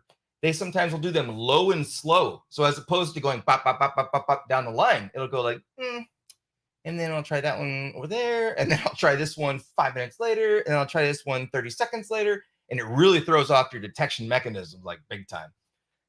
The other thing that we see is credential stuffing. And that concept is that there are known passwords either from your organization, from your users who have had their data leaked in other ways, info stealers having other accounts compromised, like their Facebook, social media accounts. And they notice like, oh, hey, look, their social media, their Facebook or whatever, they've used their corporate email to sign up for that. And they notice that thing. And there's all kinds of scripts and parsers that notice it for them. And they go, yay. And then they go and they try to use that on the domain, right? To RDP, to VPN, to connect to email, whatever. Those are surprisingly successful. Hey, by the way, stop it. Stop letting your users, and enforcement, by the way, good luck with it, but at least have a policy and train them. Please don't use your freaking corporate passwords for any other account, like for any general account, even vendor accounts, right? If a vendor gets popped, right, whatever vendor it may be, I don't want to say any names because I don't want to shove anyone under the bus. Say that it's an equipment vendor of whatever type, right? And you're like, oh, it's a company account. I'm going to sign up with that account. In those cases, you probably have to sign up for that account, right? But what about, banking services, social media, just for internet forums and all this type of stuff? Why are you using your corporate account? Stop it. Sorry, that was not a threat of violence. Stop it. So, okay. Credential harvesting also can just, like I said, lead right to RDP. And then the other thing we're dealing with is actually purchased access. And that's coming up in a moment. So first, let's talk about how rampant is the problem. Well, we have a number of threat actors around the world who use sites like this guy. This is Shodan.io. Actually, let me go back and show you. They're right there. Shodan.io at the top in the URL bar there. All right. This is a site that is a massive database where they actively scan the internet constantly. All 4 billion IP4 IPs as fast as they can, as common as they can. And they look at every darn port, all 65,535, right? 65,535? Yeah. The ports that are on each of those hosts. And they're looking, hey, is there a service running here? And if something is not filtered in the firewall, then it goes, hey, what are you? And it tries to interact using a multitude of methods to get the service to say, I'm so-and-so. And like I said, RDP is like, I'm RDP. And it's easy to find. RDP normally is on port 3389. That's the default. So if I search Shodan right now, I'm going to find, hey, 3.6 million services around the world. This is horrible, right? 3.6 million services around the world that are exposing RDP to the internet, right? Does it mean that they're vulnerable to a software exploit? No, but it does mean that RDP is like, first off, these could be other services on this port. So don't get me wrong, but the majority of them are RDP. All right. So if I look at this, the United States has the bulk of them. China has a number of them. And we've got Germany, Japan. These numbers change often. Not the United States ones. They're usually way up towards the top. If I'm a threat actor, now all I have to do is just scroll down and then pick someone. I go, hey, look, here's RDP listening. That's awesome. It's running what? 2000. Oh, that's cute. Check this out. Remote desktop protocol is identifying the server or host it's running on as either Windows 8.1. What year is this? Or Windows Server 2012. Again, what year is this? Why? Your organization is probably running old servers. Don't lie. You know you are. So in that case, then I have the IP address, and now I carry out my attacks on you. And then I move to the next one, and then the next one, and the next one, and so on and so forth. All right. That is why RDP is such a big, huge, stinky, ugly problem. And we run into it all the time. All right. I want to keep talking about it, but I think time-wise, yeah, I got to keep it moving here. So before I go too far into phishing and into software exploitation further, everyone should be aware that there's something called an initial access broker. It is an entire ecosystem of threat actors whose sole purpose, like they live and breathe, they wake up and they go to job, whatever that means. They go to work 8 o'clock, 9 o'clock their time, or maybe they're a night owl, whatever. They get a 9 to 5 job, usually even longer. They work all day long to get into organizations. That's what they do. That's why they're called initial access brokers, actually, because they then broker that access. You will see that access being sold on what we call darknet marketplaces, like Marketo is one of them. I'll stop naming them, actually. There are a number of them, right? This is stuff we cover in my course. Talk about, hey, here's how they get in. When they get this access, they will often sell it. When they sell the access, they often sell it to ransomware crews. And then those ransomware crews go crazy and yada, yada, yada, right? When they sell this access, they will often include the description of the company. They will not mention the company directly because then threat researchers would tell the company, it's like, hey, your stuff's for sale, go fix it. But they will say things like healthcare or medical research or things of that nature. And guess what? Those are high value targets for obvious reasons, right? All right. Whoa, we went right into thanks for listening. Hold on. We're not done yet. All right. So I want to show you some things here. First off, let's just talk about, I'm going to pause right here, actually. Let's talk about your, your patching policy. So for software exploitation, what is your current patch policy? How often are you patching? And how long does it take to implement those patches? And for that matter, do you even know what you actually have out there that needs patching? All right. I meant to create a slide on this, and I thought I did, but apparently, see, I didn't. So, okay. What I want to throw out there is that we have what, tell you what, I'm going to pull it up anyway. I'm going to do it live. Check it out. I actually, I may or may not be showing you content directly from my class right now. I'm going to share this screen out because I want you to see it. It's important. So what screen are we on? Screen 1. Boop. Here you go. There it is. These are examples. By the way, this graphic and this data comes from Mr. Alan Liska, and he is the author of a book on ransomware. It's on my desk, but let's pretend my desk is clean because it's not. There's stuff all over.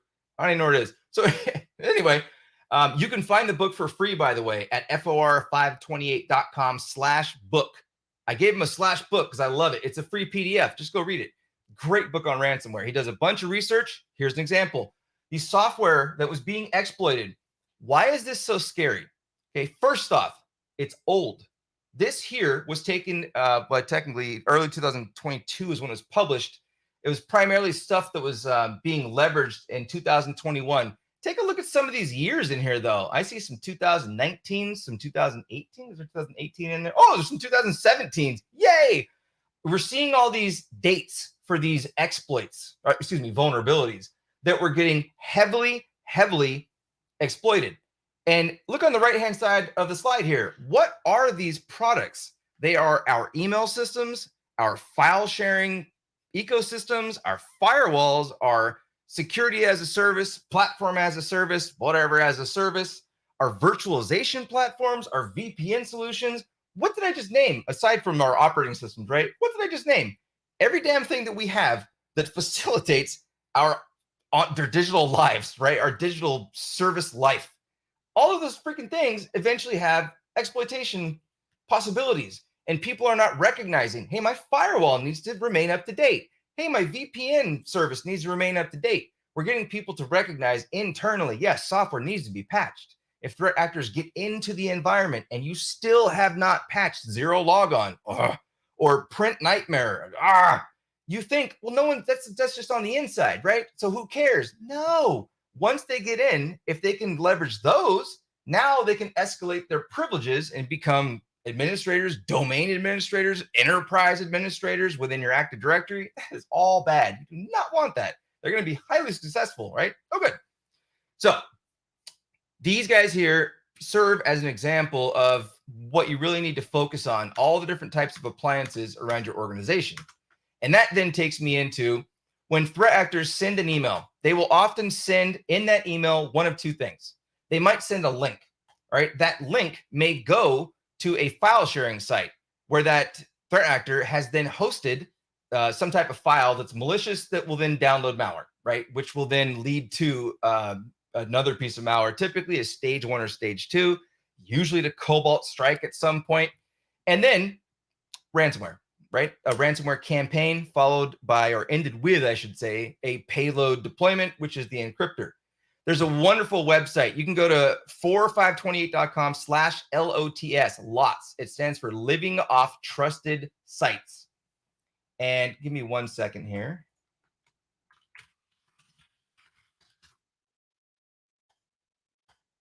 Okay, I just saw my timing. Cool. So I'm going to, about 3 or 4 minutes, go here. I'm going to keep going. So these sites where they'll have you go download things, they will seem innocuous. They'll be like drive.google.com. They'll be like dropbox.com. they'll be like this guy, which if you're not blocking and alerting on mega.nz or mega.io right now, please start. All right, you can go to this site and you can filter on phishing. Just click phishing or type in plus phishing. These are the sites you want to monitor. These are the sites that are being used for when threat actors send emails with a link that goes to a place where they then store bad stuff for your users to then access, and then leads to ransomware. WeTransfer, Mediafire, all these, and a lot of these, by the way, YouTube, okay.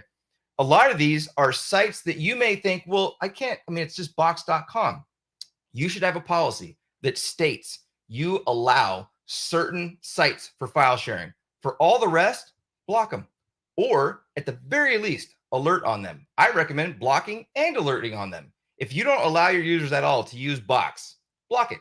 And if you're saying, well, we have groups that need Box, okay, block it for everyone else, right? And alert on everyone else. Like there's always ways around it. So least privilege, right? The whole, I don't want to say zero trust. Let's go with least privilege type of concept. You only allow who really needs to access it.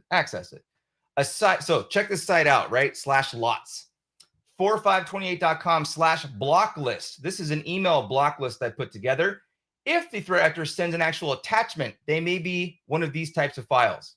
All right. I put this list together and I thought it was cool. Then I found that the same person, see the graphic there, Mr. Docs, who provides living off trusted sites, also provides a way better resource than mine.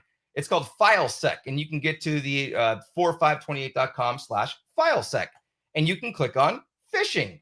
And he shows you here, I'm not sure. Yeah, they show you various extensions you should be blocking. Should you ever let into your organization a .cab file attached to email? No. Why are you allowing that via email? All right. He's also mentioning like .m, a macro-enabled Word file. And if you click on these, you get information. Why is this a problem? What are the recommendations? So on and so forth. Resources to find out more about each of these individual files. This is what I had planned on building out here. So let's just get rid of my lame project. Go here, go check it out. FileSec. You need to know what to block in your email gateway. If you're wondering, our users may need to transfer these things. So, okay, how about they use the approved file sharing site? I mean, OneDrive, something, right? Don't let them just randomly send it with an email. No good. All right, we talked about software exploitation and patching and knowing what's out there. We talked about the whole phishing thing, and we talked about RDP. I think I'm going long in the tooth here, so I will go ahead and just transition, actually. Oops, that's my class. Wrong slideshow. That guy. Transition over here. By the way, if you want to learn more about intrusion access brokers, go to for528.com/IAB, intrusion access brokers. So the whole thing that I wanted to show today is that what are the vulnerabilities that we really face in terms of ransomware? It's the primary infection vectors that provide initial access. Look into your password policies, look into actually properly patching your stuff, and just knowing that it's so often that old vulnerabilities are being used and being used successfully. And when it comes to phishing, train your users, know what to block in your security email gateways, and something else I forgot. My wrap up, I just failed at the end. Dang it, Ryan. All right, anyway, so if we have time for questions, awesome. Yeah, what do we think? Ryan, that was fire, man. Your energy is always off the charts. Love it. If you look over on that start tab in comments, you've got quite a number of questions. So I'll let you just jump in and start tackling some of those. Cool. Let's see. Well, here's a question that's it's pretty broad, but it's a good one. And it's, what is the best application as a network security to use and actively discover these things?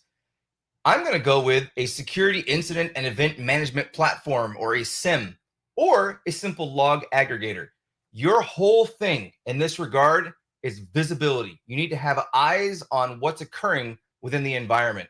You need to have logs, and you need to aggregate those somewhere, such that your security analysts, your security operations center, your managed detection and response team, whatever it is then able to filter through that information.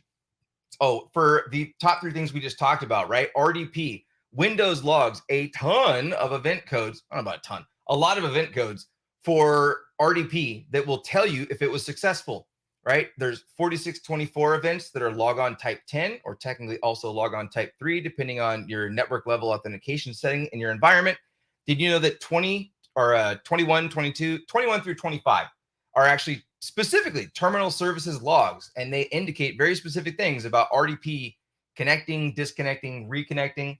There's also 1149, which is fired in the older operating systems whenever someone even tries to connect to RDP, and the newer ones, if it's successful. The trick there is you can look, if you have those logs at scale to look through, look for port 149. Look for Windows Event ID 1149. If you see that ID firing, the boxes that's firing on, they are running RDP. Done. Because someone is trying to connect to it. Done. If you didn't know that about that box, go fix the problem. Another thing is monitoring essentially from, I'll digress on that. For phishing, right? Your email logs themselves, they should be going into a platform, right? Logs that are coming in that will then alert, for example, on attachments. And if you have a tool or the ability to pull in those links also from the email bodies themselves, you can then operationalize those links to actually have them scanned and checked. Another thing, of course, is your firewall logs, right? If you're not pulling in your firewall logs and alerting on things like, and I don't mean to speak ill of Dropbox. I actually love Dropbox and I use it. My course share is on Dropbox. I love Dropbox. Just say you don't approve Dropbox. Alert on it, right? How do you do that? Your firewall logs need to be in a SIM and so on and so forth. You get the idea. So it's very important that you have a SIM. That's the number one thing that I always say.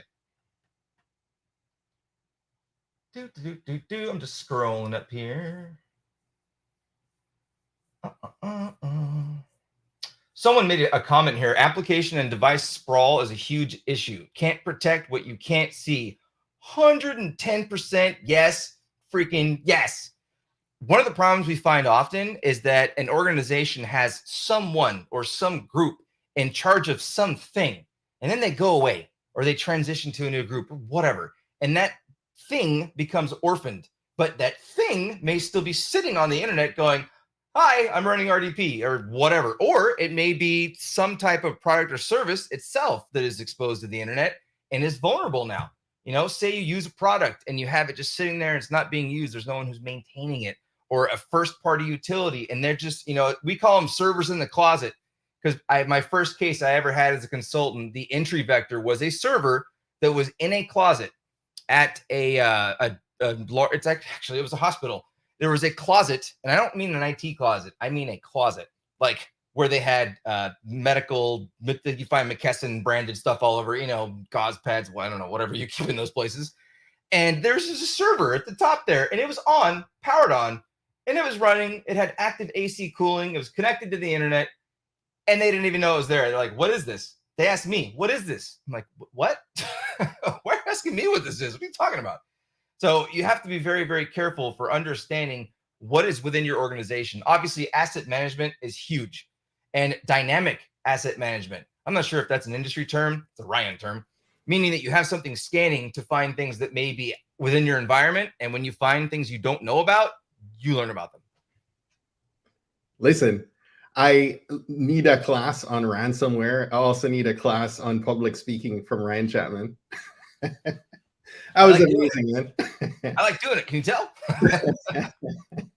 I'm coming back. I'm coming back during the panel discussion. So so please, if you're here, you want more of Ryan, you don't want to miss the panel discussion that's happening a little bit later. If you've enjoyed Ryan's chat, let's give him drop some ones in the chat. Let him know you enjoyed this. Ryan, thank you so much, my brother. Yeah, thanks for having me, and I'll see you soon. Yes. All right. So how are you guys enjoying this? This is amazing. This is our very first healthcare forum ever for SANS. And this has been amazing so far. Next up, I'm going to keep the train rolling here. We've got Stephen Mathezer.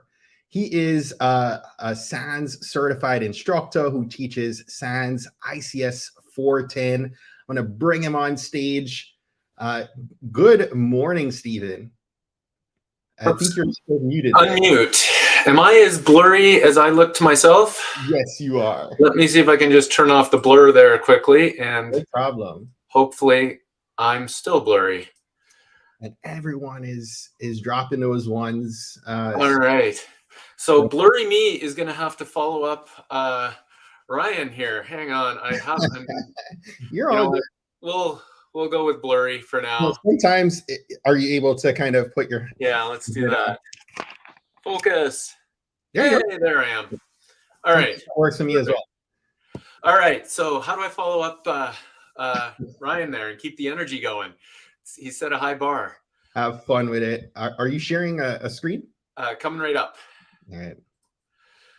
All right. So as Stephen mentioned, I am a SANS instructor for the Industrial Control System curriculum. Specifically, I teach ICS 410, which is Introduction to ICS Security. And I'm doing great today. So I'm going to try sharing that as a window instead of as a screen and see if that works a little bit better. There we go. All right. Awesome. So you might be sitting there thinking, okay, we're talking about healthcare. What's this? What do industrial control systems have to do with healthcare, right? Like, we're not. There's a little bit of a contrast here between what we see in a typical healthcare setting, and for me, I've spent a lot of time in oil and gas and mining and the electric sector. We're talking a little bit of apples and oranges here, so I'm going to see if I can connect some dots and tell you a little bit about how industrial control system security, or those concepts, relate to the healthcare sector, and how we can take advantage of all of the good work that has been done in ICS cybersecurity and use that to improve the state of healthcare security. Let's start by defining some terms here. What are we talking about?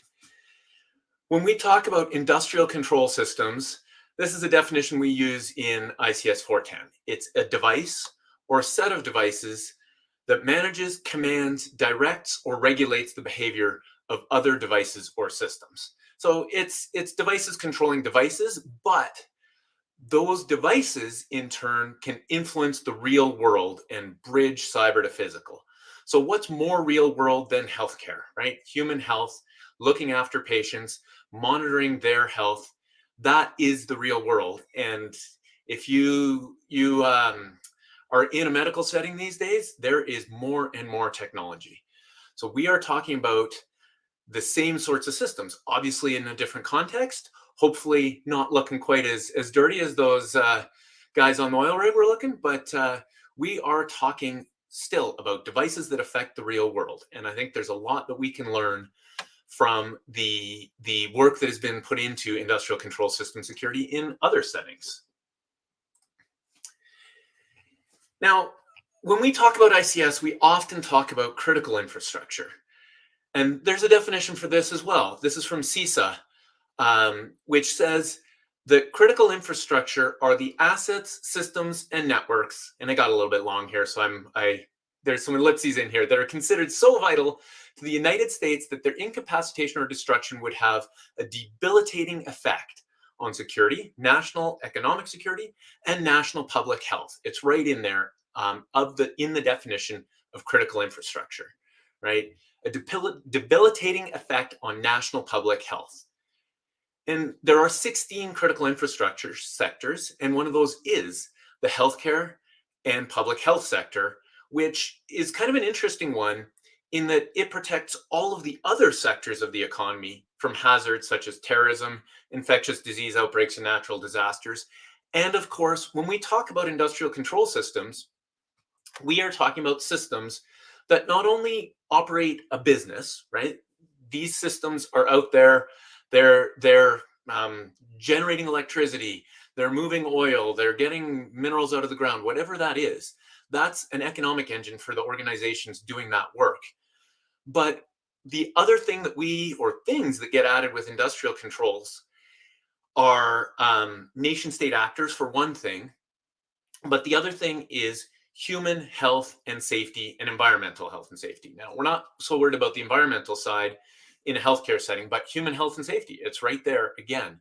So I think there's a lot that we can draw on or leverage from the industrial control system sectors in healthcare. But one last thing I want to talk about before I go on here is the age-old conundrum. I've talked to lots of folks, they've been working in the field for 20, 30, 40 years. And you know what? Nothing bad has ever happened here. Why are we worried so much about security? I've got money to make the company, right? Some of the companies I've worked for, when we lost network connectivity, I had people yelling at me, it's costing us millions of dollars a minute, millions of dollars a second even. So if nothing bad has happened since I started here 40 years ago, why should I start worrying about it now? And to some extent, although as some of the previous speakers talked about, ransomware is prevalent in healthcare. There are impacts, but again, we have a little bit of that head in the sand syndrome that we've been doing all right for quite a while here. What do we really have to worry about? We have these incidences that are, on an individual basis are relatively rare, but man, the impact can be massive.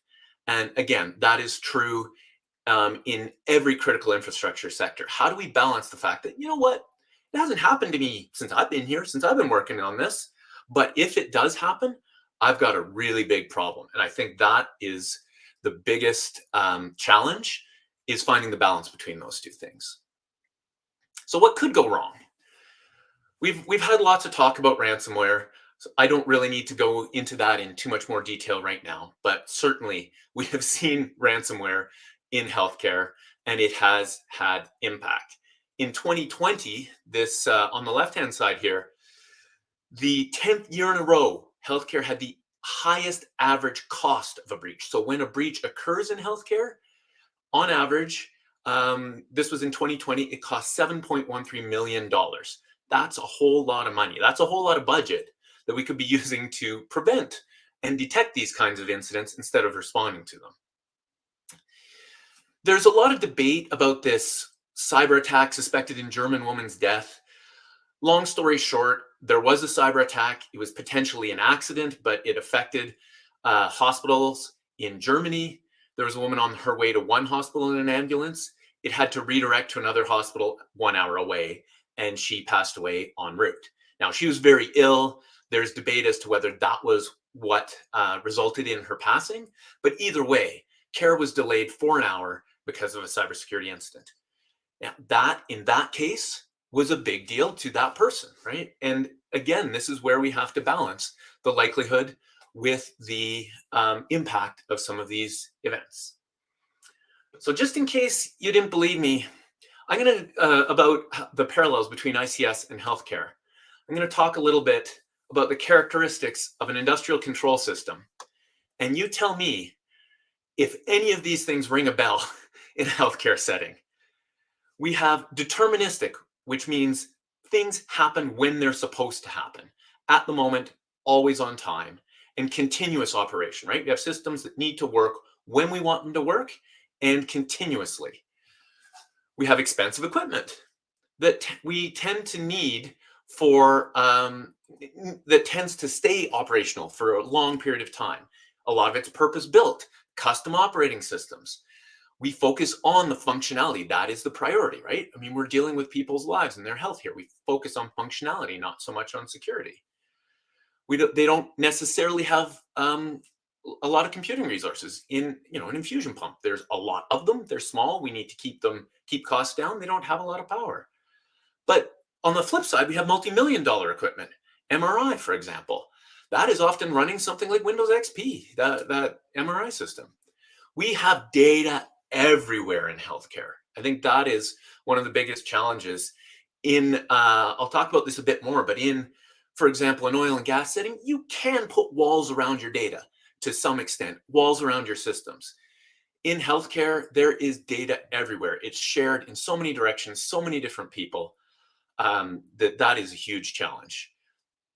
Ease of use. Obviously, we prioritize making equipment that is easy to use. It's shared by multiple. generally unsophisticated from a technology and a cybersecurity perspective people. We have regulations, but who is really in charge? There are so many stakeholders. We've got operations, we've got finance, we've got security, we've got all these different groups. If we want to change or replace or update a device, we can't just do that on the fly. It's got to be certified, right? We have to use all these things wearing PPE. We rely on vendors and third parties. Patching is hard. These devices need to be safe. They can't cause a problem in and of themselves in sometimes shaky environments. We have data aggregation is what I'll call it. In the ICS world, it's supervisory control and data acquisition, but we have data. We need to collect it. We need to push it back out. We need to share it. We need to act based on that. We have no idea what we have. There's been talk of asset management. There's all kinds of vendor stuff that needs to integrate together. We have a tendency to think in terms of the business, right? Getting oil out of the ground, providing healthcare. Technology helps with that, but that's not core to the business. We're not seen as core to the business, but probably is critical.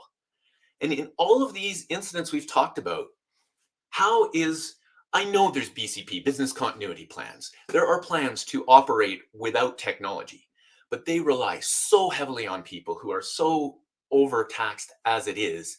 It's not sustainable over time. And we've seen incidents that take weeks or months to recover from. And we've already got a healthcare system under strain. Doing that on top of it is not going to get us very far. But so before I move on to the next one here, all of those, I could make all of those statements about ICS, but I think they all apply in a healthcare setting as well, which also comes with additional challenges. We tend to have less centralized management, right? We have devices that move all over the place. And that are managed in and of themselves. They're not as often centrally managed.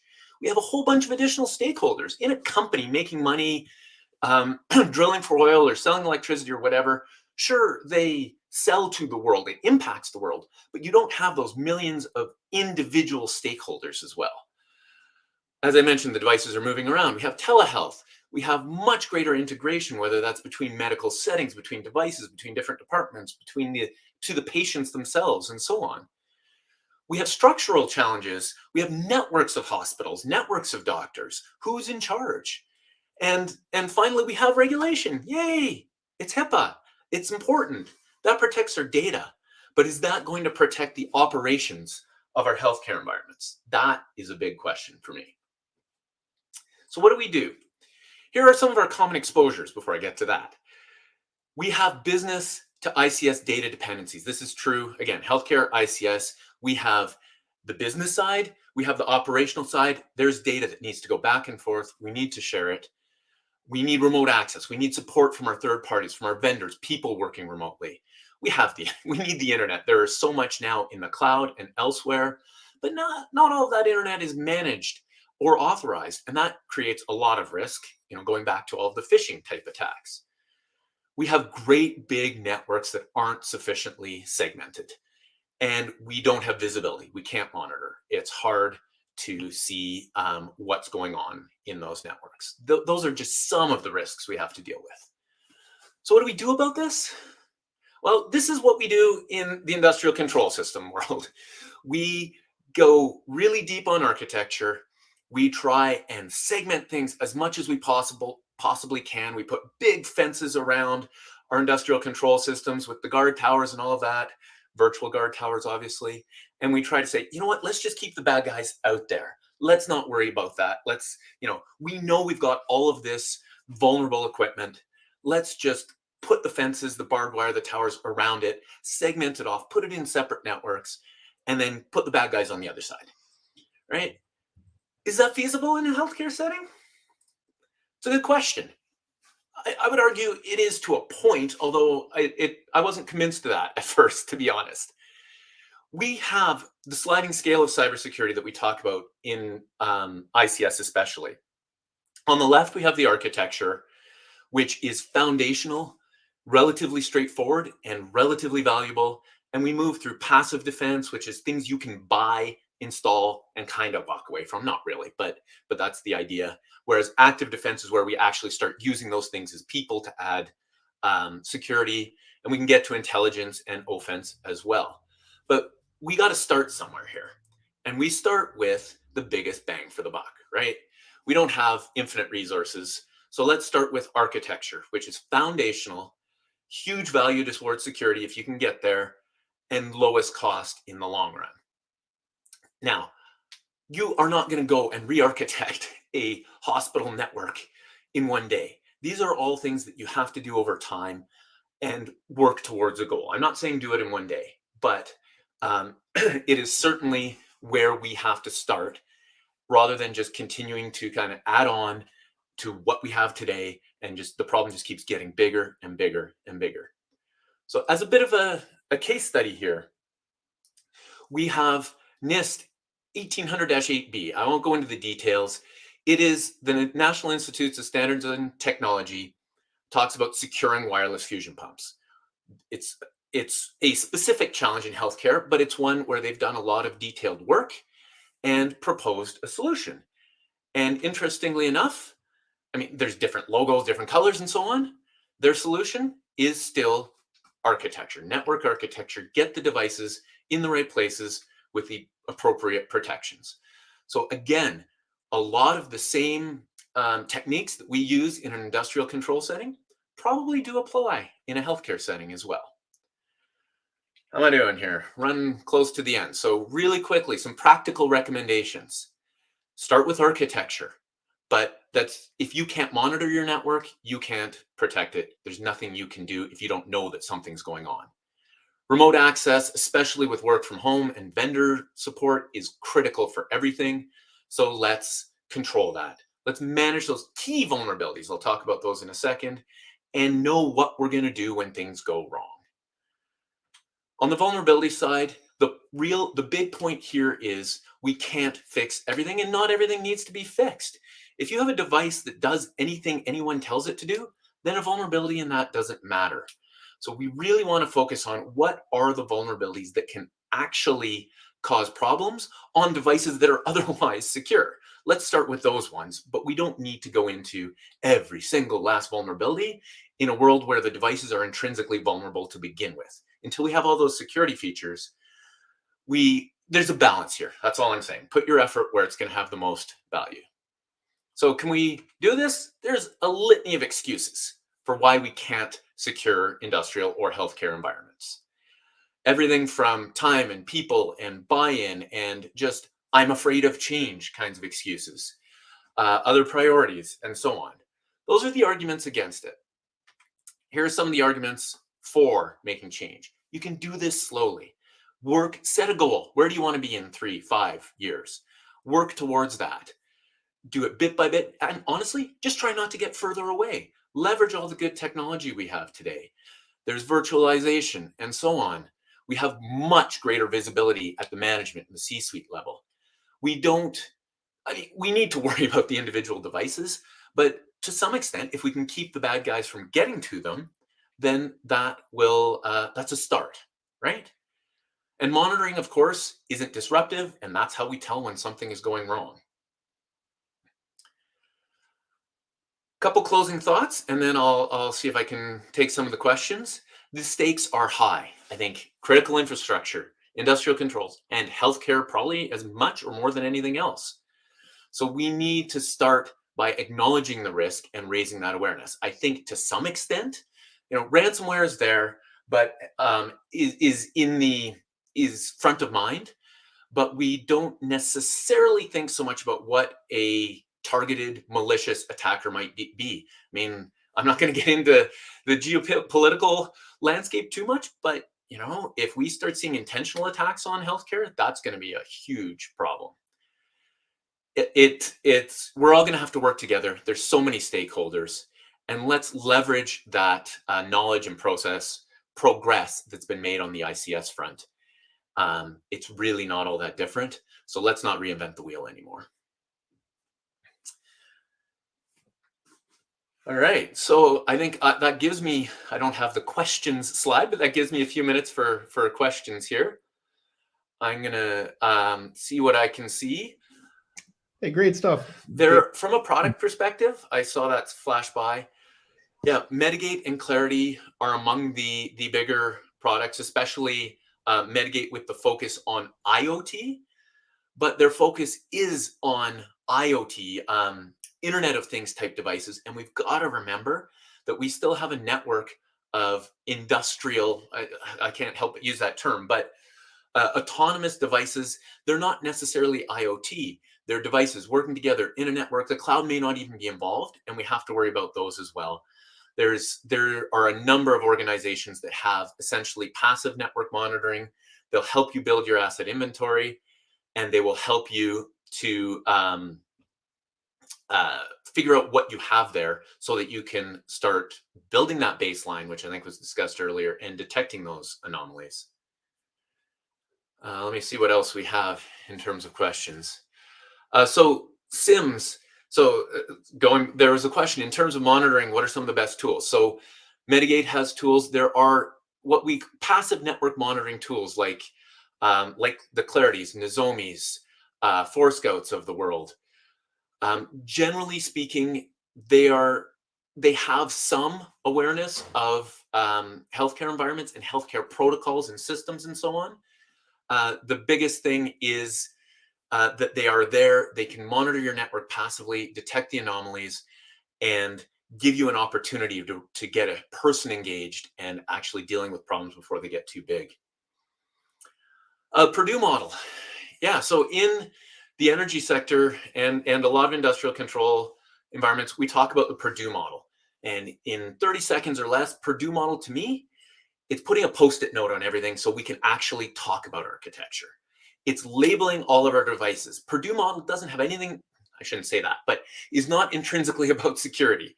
It is about nomenclature. Let's assign names to everything so then we can draw those architectural diagrams and segregate and put controls in front of things and so on and so forth. So absolutely, it does apply. That NIST paper that I flashed up on the screen, the infusion pumps protection, that's basically employing the Purdue model or something very similar. We decide these are devices that are critical, devices delivering healthcare. These are devices that manage them. These are devices that use the data. Now that we've put the Post-it note and labeled them all, we can talk about how we want to protect them from each other and from malicious actors. Let's see if there's any other questions here I can grab quickly.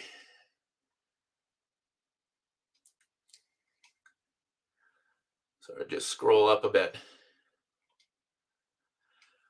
Network scanning. There's a comment on vulnerability management tools or network scanning in whether it's industrial or healthcare environments.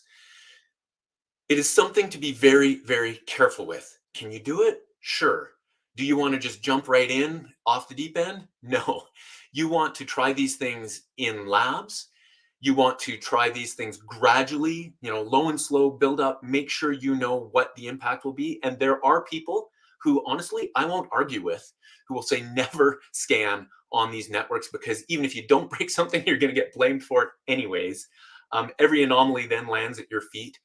Again, going back to the passive tools, one of the other things they do besides detecting attackers is they can see communication that's going back and forth on that network. And there's a lot that can be inferred from that in terms of what devices you have and what vulnerabilities and software versions they are a part of them.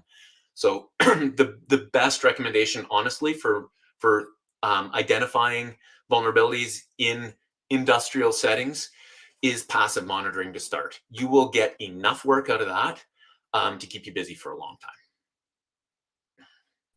And yes, I have brought down networks by scanning them. Everybody. That was amazing. That's the point. Thank you so much, man. You bet. Appreciate that. All right, guys, we are at the half mark. We're right at noon Eastern, and I'm feeling in a giving mood again. Should we bring back Giving Steve? I want to go ahead and let's do another giveaway. I'm feeling in that mood before we bring our next speaker to the table. So do me a favor. If you're just joining us, I'm giving away free SANS merch to our sansgear.com store. All you have to do is type hashtag SANS Healthcare Forum. Do that right now. Type hashtag SANS Healthcare Forum in the chat, and you will be entered. And right now we have almost a dozen entries. I'm gonna let this get to 20. So if you want to win some free SANS merch, get a gift card for some free SANS merch, I'm gonna watch the entries kind of rise up here for another 30 seconds. And then we're gonna do a giveaway. So type that in the chat right now. Don't miss out. We're at 18. I'm about to click draw. You don't want to miss out, right? So we are at 24. Get to 25. I'm going to give you a quick 10 seconds. 9, 8, 7, 6, 5, 4, 3, 2, 1. It's at 26. 27, 28, 30. Let's see who wins. Let's see who the winner is. Amen Adebayo. You have won. So connect with me. You can shoot me an email at contentmarketing@sans.org, and I will make sure we get your merch. So that's our second winner for today. Listen, if you're enjoying these talks so far, we're at the halfway mark. Drop some ones in the chat right now. Let me know you're enjoying this. I am having a great time. I'm enjoying all of what's been shared so far. If you have questions through these chats, we have Irina Singh coming to the stage right now, followed by Rob Lee, and then followed by an amazing panel discussion. So you want to stay put. I might be doing one more giveaway, but you have to be here when we draw or you'll miss out. So hang tight. We have some fun, stuff still in store for you. I will go ahead and introduce our next guest coming to the stage. So we are going to be hearing from Irina Singh. She's a business information security partner at Medtronic. Irina is going to be talking about security as a business enabler. Irina, thanks for being here. Yes, of course. Glad to be here. Yes. Good stuff. And I believe you're going to be sharing some Correct. stuff. All right. Yes. Let me know if you can see. I can. All right. Wonderful. So we're going to pivot from technical controls to security as a business enabler. So Stephen, before me, said, we know that vulnerabilities will be present. However, how do we determine what we focus on and what actually needs to be addressed and when? So how does security enable the business? Of course, we like to give the concept of business being able to go faster with belts, right? If we have safety belts on in the car can go faster. The same thing goes for the business. The business will be able to accomplish far more if they're given appropriate security controls, if they're able to protect the data that's necessary, and they're able to do it in the right way. All right, so in the vulnerability management, that was the first topic of the day. Vulnerability management is critically important, and in a lot of large organizations that I have been part of, the vulnerability scanning tools are great. They go out there, they look at everything, they ping everything, they scan, and they give you some results. However, without business context, those results are really not actionable. We need to know who owns the systems. We need to know what is on the systems and what importance those systems have to the business. As an example, is it a patient-facing system or physician-facing system, like in the case of Medtronic, that has PHI and that cares for patients, or is it an internal test system? Right, we would always want to make sure and bring that context. So me in my business information security role, I'm really passionate about really connecting security efforts to business. For me, I got the opportunity to build out the BISO program within Medtronic. And so really that was the part that was invaluable to my vulnerability experts. They're really good at helping us address the issues. However, finding out who the system owners are, right? In most of the large companies, system ownership is decentralized. It's not always going to be managed by corporate IT.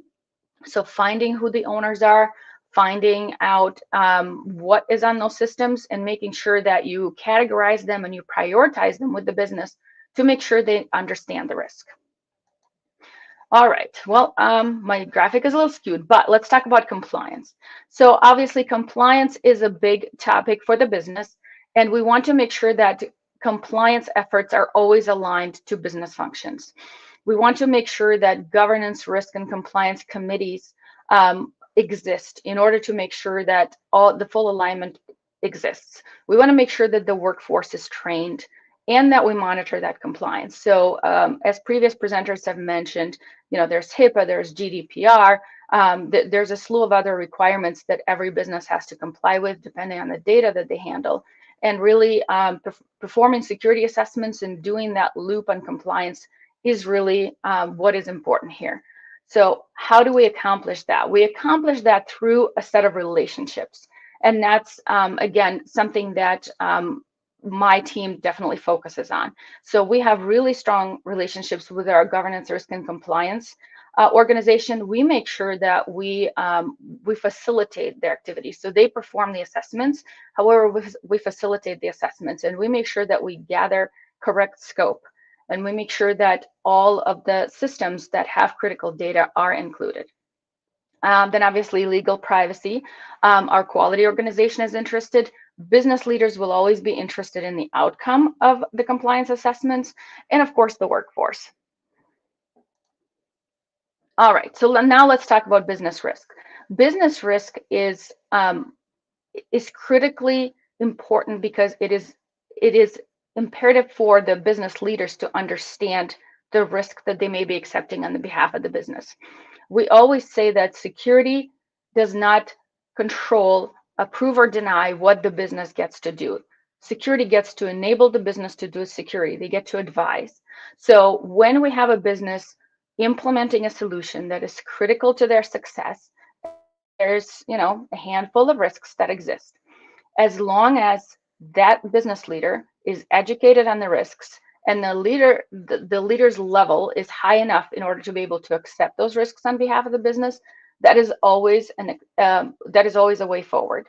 So we want to make sure that security never stops the business from doing what it's supposed to do, making money, right? So understanding the business needs, staying close to business strategy, making sure that we know which initiatives are really part of the strategy and which ones are not as important.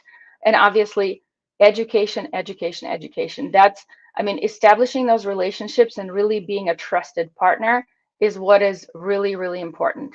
And then obviously mitigating and remediating the risk. So that's where we have to, again, put business risk in context, help the business prioritize it, and help the business figure out a plan how to mitigate it, remediate it, put some compensating controls in, what have you. So all of that is part of our business risk management. And of course, again, we rely on relationships, and you'll see a theme here. In the business information security field, relationships are the most important. We have to be a trusted advisor to our business leaders. We have to be a trusted advisor to our security organization. And Derek, I see you're making a comment about business impact analysis, and that's exactly correct. We need to understand how something is going to impact the business. We need to have that documented.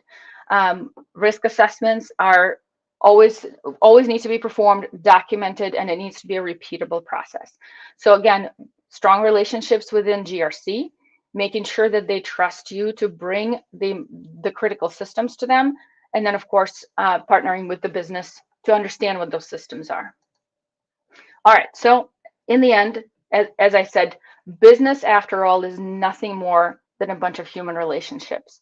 So in my time at Medtronic, I have gotten the privilege to get to know, I started out with our cardiovascular business, and I've gotten to expand my team and my reach across all the businesses that we have and learn the wonderful things that Medtronic is doing and really understand what is critical for the business.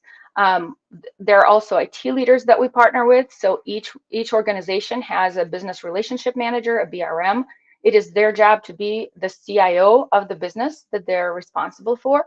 And it is my job to partner with each one of those individual CIOs on their strategic efforts to make sure that we know what needs to be addressed first.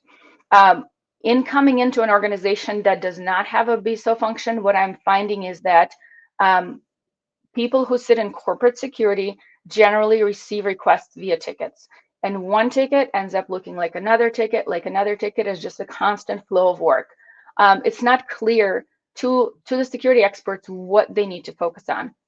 The perfect example that I give is a crypto expert would want to secure everything. They would want to encrypt all the data, no matter where it is, basically so that it's secure, right? And the cost of encrypting everything may not be worth it for the business, right?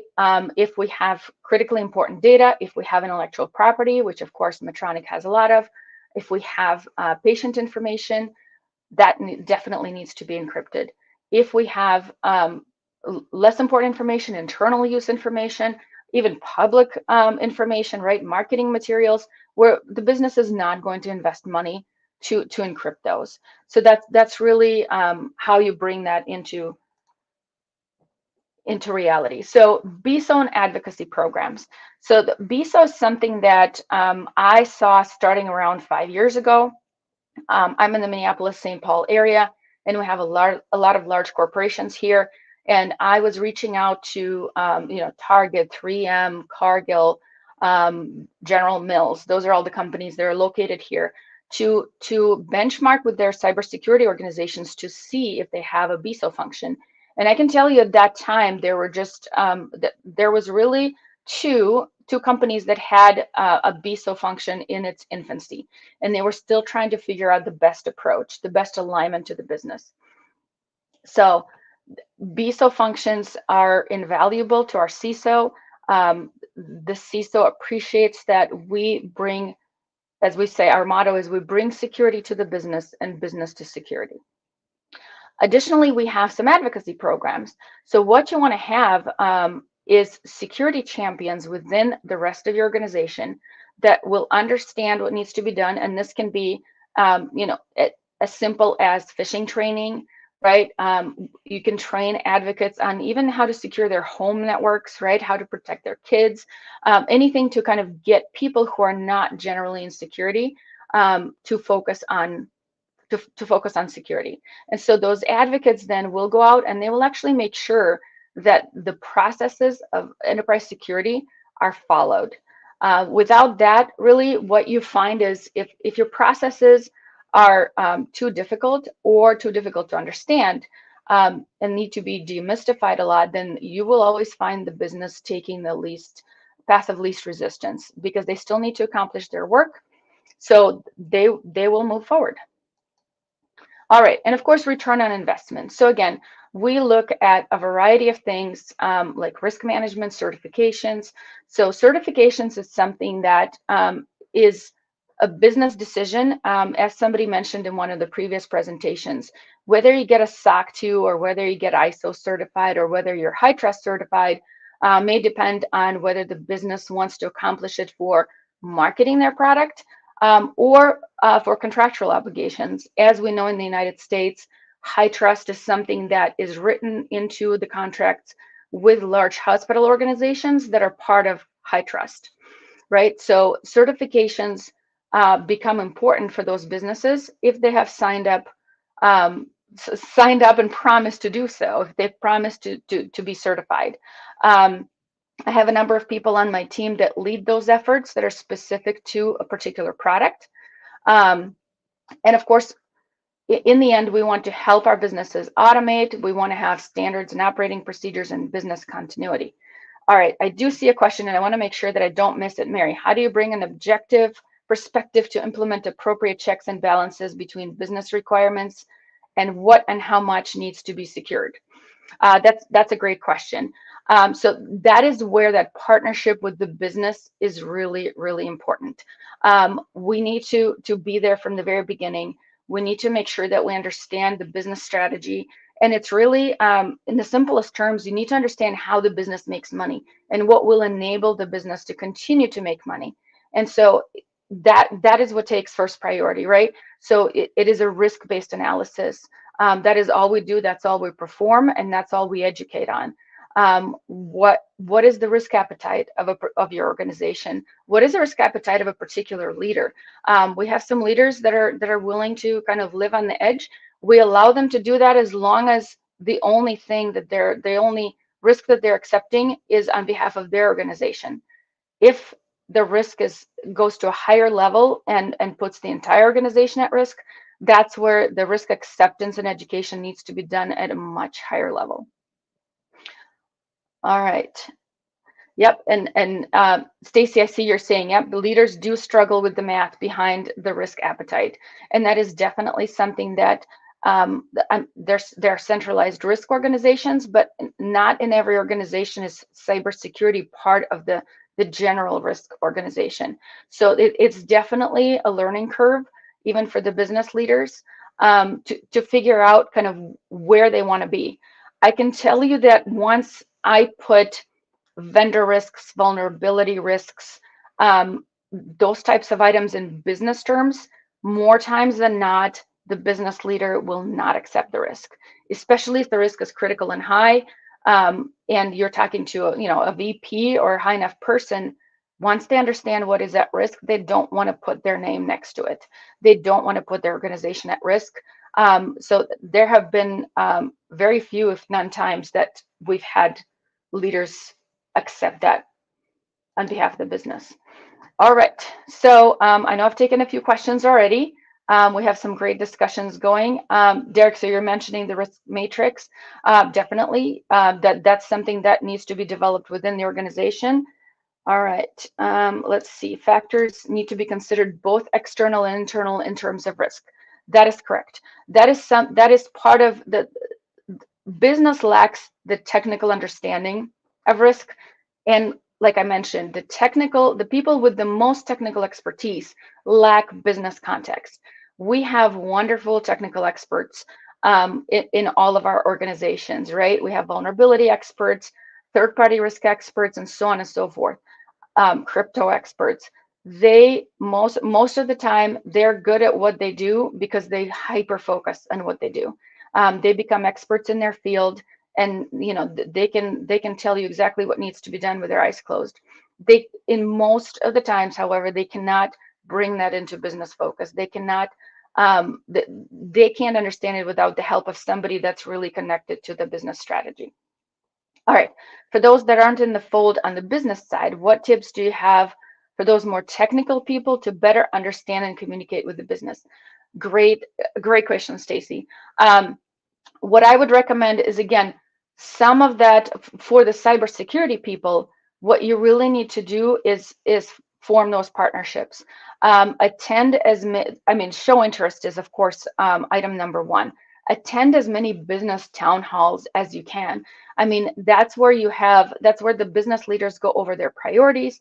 That's where the business leaders tell you exactly what is important to them, but it's really focusing. In the end, it's in all of our interests to make sure their company continues to make money. So that is the one thing that we need to remember, right? That's how we all get paid.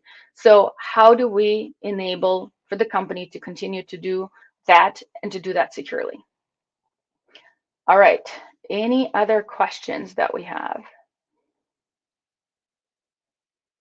All right, and I see there's a LinkedIn user that mentioned that communicating the risk to the senior management in a way that they understand is the key. Yep, and so that's exactly what I have been focusing on, and it is a skill. It is an acquired skill, because the more you interact with senior leaders and with business leaders, the more you understand what language they speak and how to express the right level of detail to the business without losing them, honestly. If you go too much into detail on technical details, you will unfortunately lose their attention. All right. And Stacy, I'm not sure, the question says, do you have analogies usually work well for that? So I'm not sure for what, but okay. Do we have any tips on the specifics of language? Yes. So definitely, Mary. The language that I use in communicating with, I am, in the end, I'm an interpreter. So the language that I use is I try to flip any technical language, any acronyms into the simplest terms I can. So I always say my lovely husband, who you can see in the picture over here, could not probably turn on a computer to save his life. He runs his own business. He runs a restaurant. He's never needed a computer.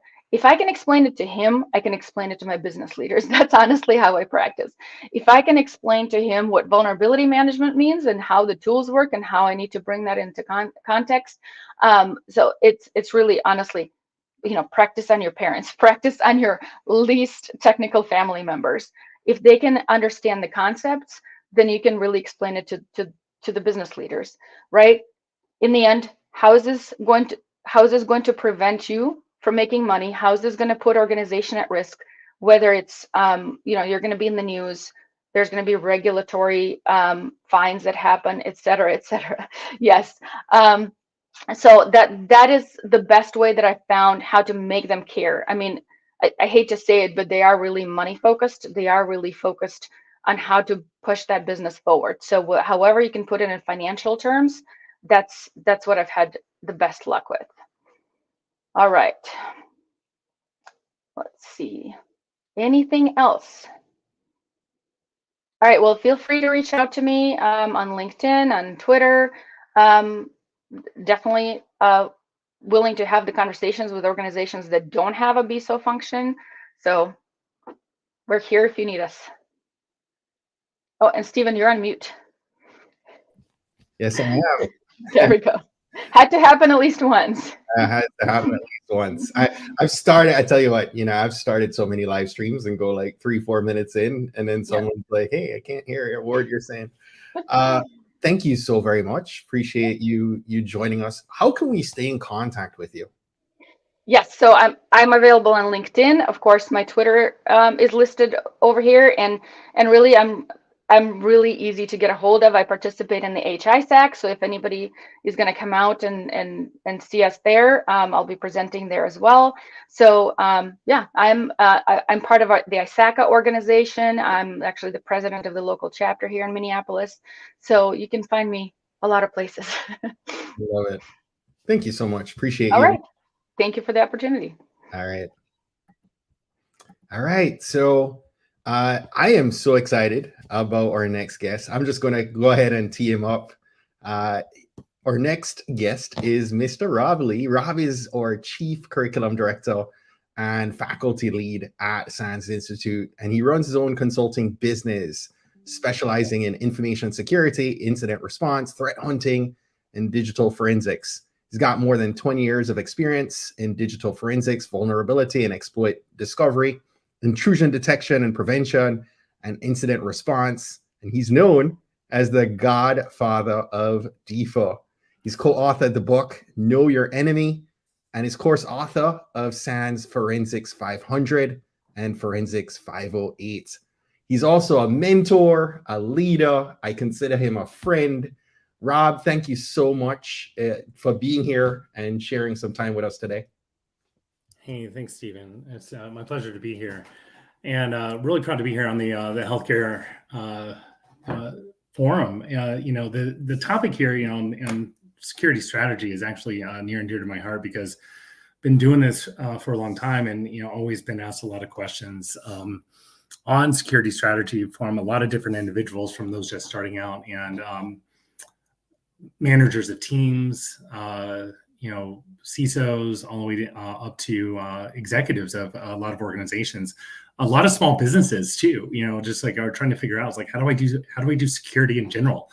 There's a lot of questions out there in the community in general.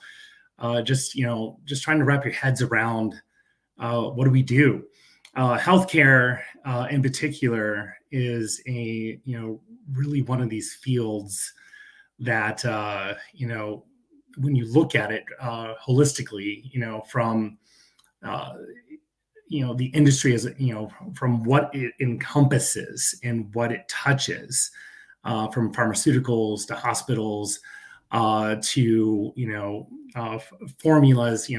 I've talked to people done incident response during the COVID response, where the formulas for a lot of the vaccinations were under a lot of pressure from nation state attackers that were being stolen during the earlier onsets of COVID.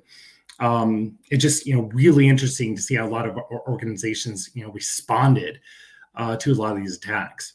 And so when you talk about security strategy in general, one of the things you'll go down to the general principles.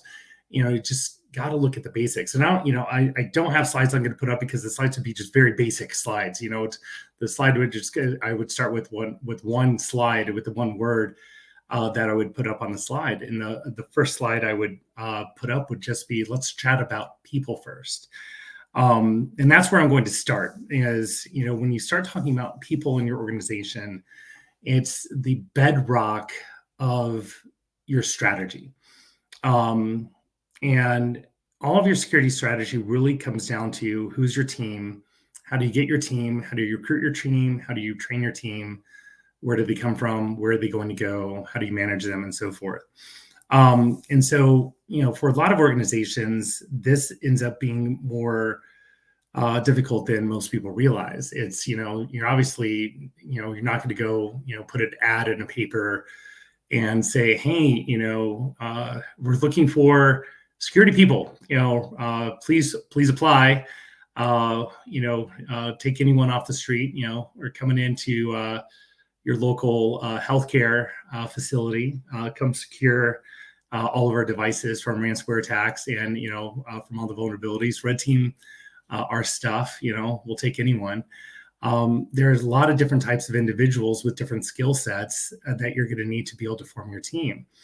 So if you're starting from scratch, which most organizations aren't, but even if you're starting from scratch, you're going to need to, obviously need to have a really strong leadership team in place. And that leadership team is going to need to sketch out from a strategy perspective, what are we doing? What is it that we're defending?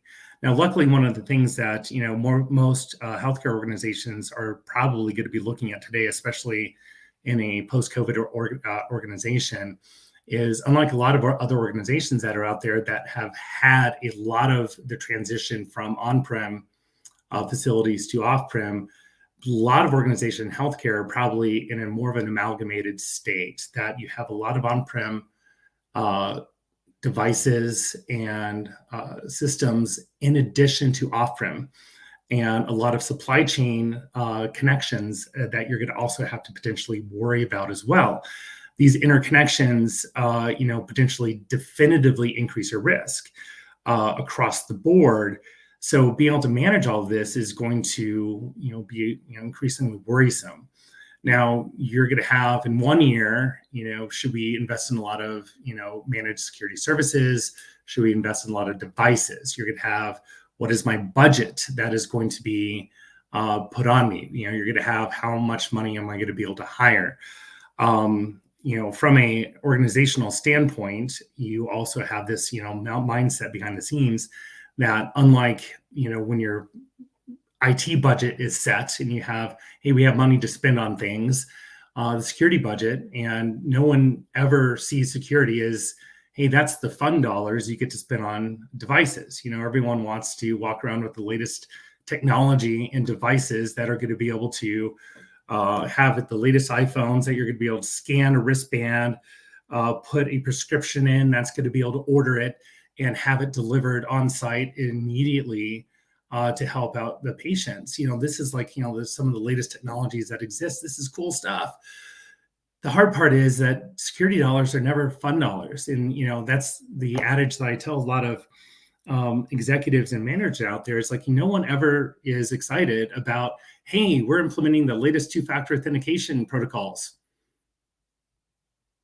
Everyone's like, yay? No, that's never the exciting thing you ever hear from anyone. We're implementing the things that are going to make your life difficult, the latest encryption, the latest things that are going to make you jump through an additional hoop. That's going to be able to do this. But, security doesn't need to be making life more difficult in a lot of instances. A lot of cases, security can be implemented transparently. And that's where having the right workforce in place to be able to do so. So really spending some time and trying to outline what is the workforce that you need in place to be able to do this. Now you could go hire on one end extremely expensive folks, but you're obviously going to need an amalgamation, and I use this word probably too much in my presentations, of junior, mid, senior, and management to be able to help drive the workforce and across the niches of, from incident response, blue team, with the defenders. And the question is, do you have to have on-premise a red team, or is that something you're going to outsource? What is outsourced? Do you want on-prem? And, like hired internally full-time staff. And these are some of the, the key questions that you're going to have from your workforce management perspective. So it's hard for a lot of organizations because this might change over the years. How much of this stuff that you're also keeping up with the latest technologies from 5 years ago to what you're doing today. I imagine a lot of what you're potentially defending has definitively changed. A lot of things that were on-prem before are potentially now in the cloud.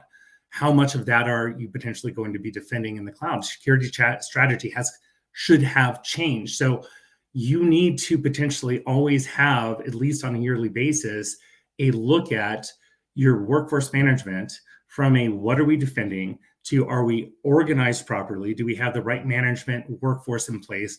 And at what point do we need to potentially outsource some of that to other organizations to potentially help us defend that if we don't have the right skill set in place? And there's no right solution to any of this.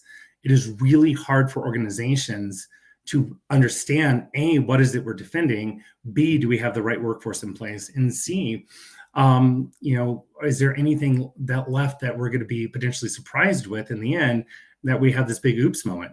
Even take with what's happened this past week. If you're Uber, Uber, you are one of the most well-funded organizations on the planet.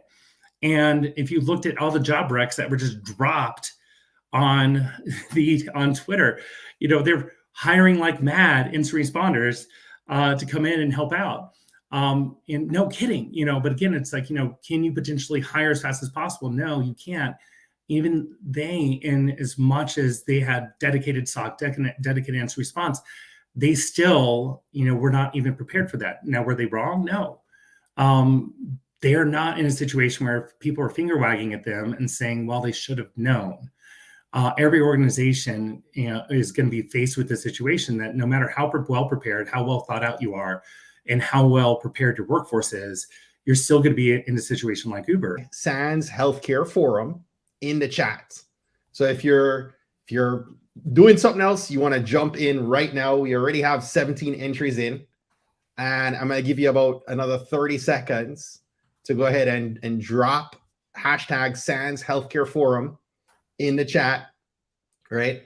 And we're going to do a drawing and give away our third gift card for some coins to buy some merchandise on sansgear.com. And by the way, if you're not familiar with our store, I encourage you to support us anyway. All the proceeds from our SANS merchandise goes to the Girls Who Code organization. So I'm seeing we're at 22. I'm gonna give you another 10 seconds, and I'm gonna click that draw button. So if you want to win some free merch, right now is the time. Type.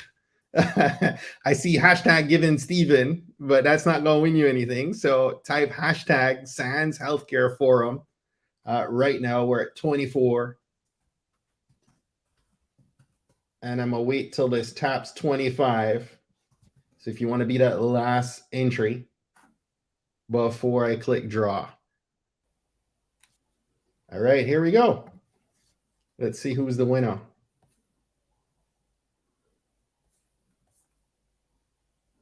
Let's see.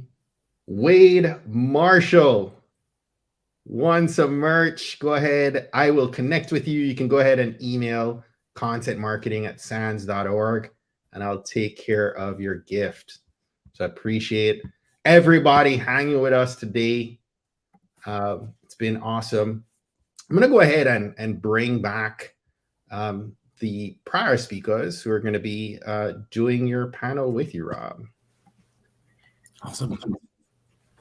And Miss and Ryan. There we go. So Rob, I'll have you kick things off. Have fun.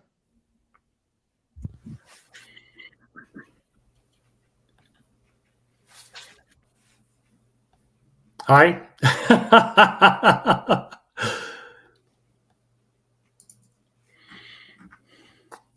All right.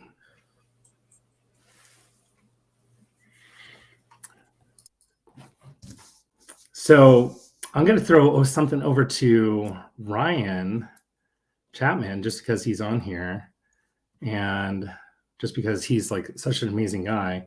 So Ryan, in your vast experience with the ransomware, a lot of hospitals are constantly worried about ransomware and so forth. And I think I've asked you this before.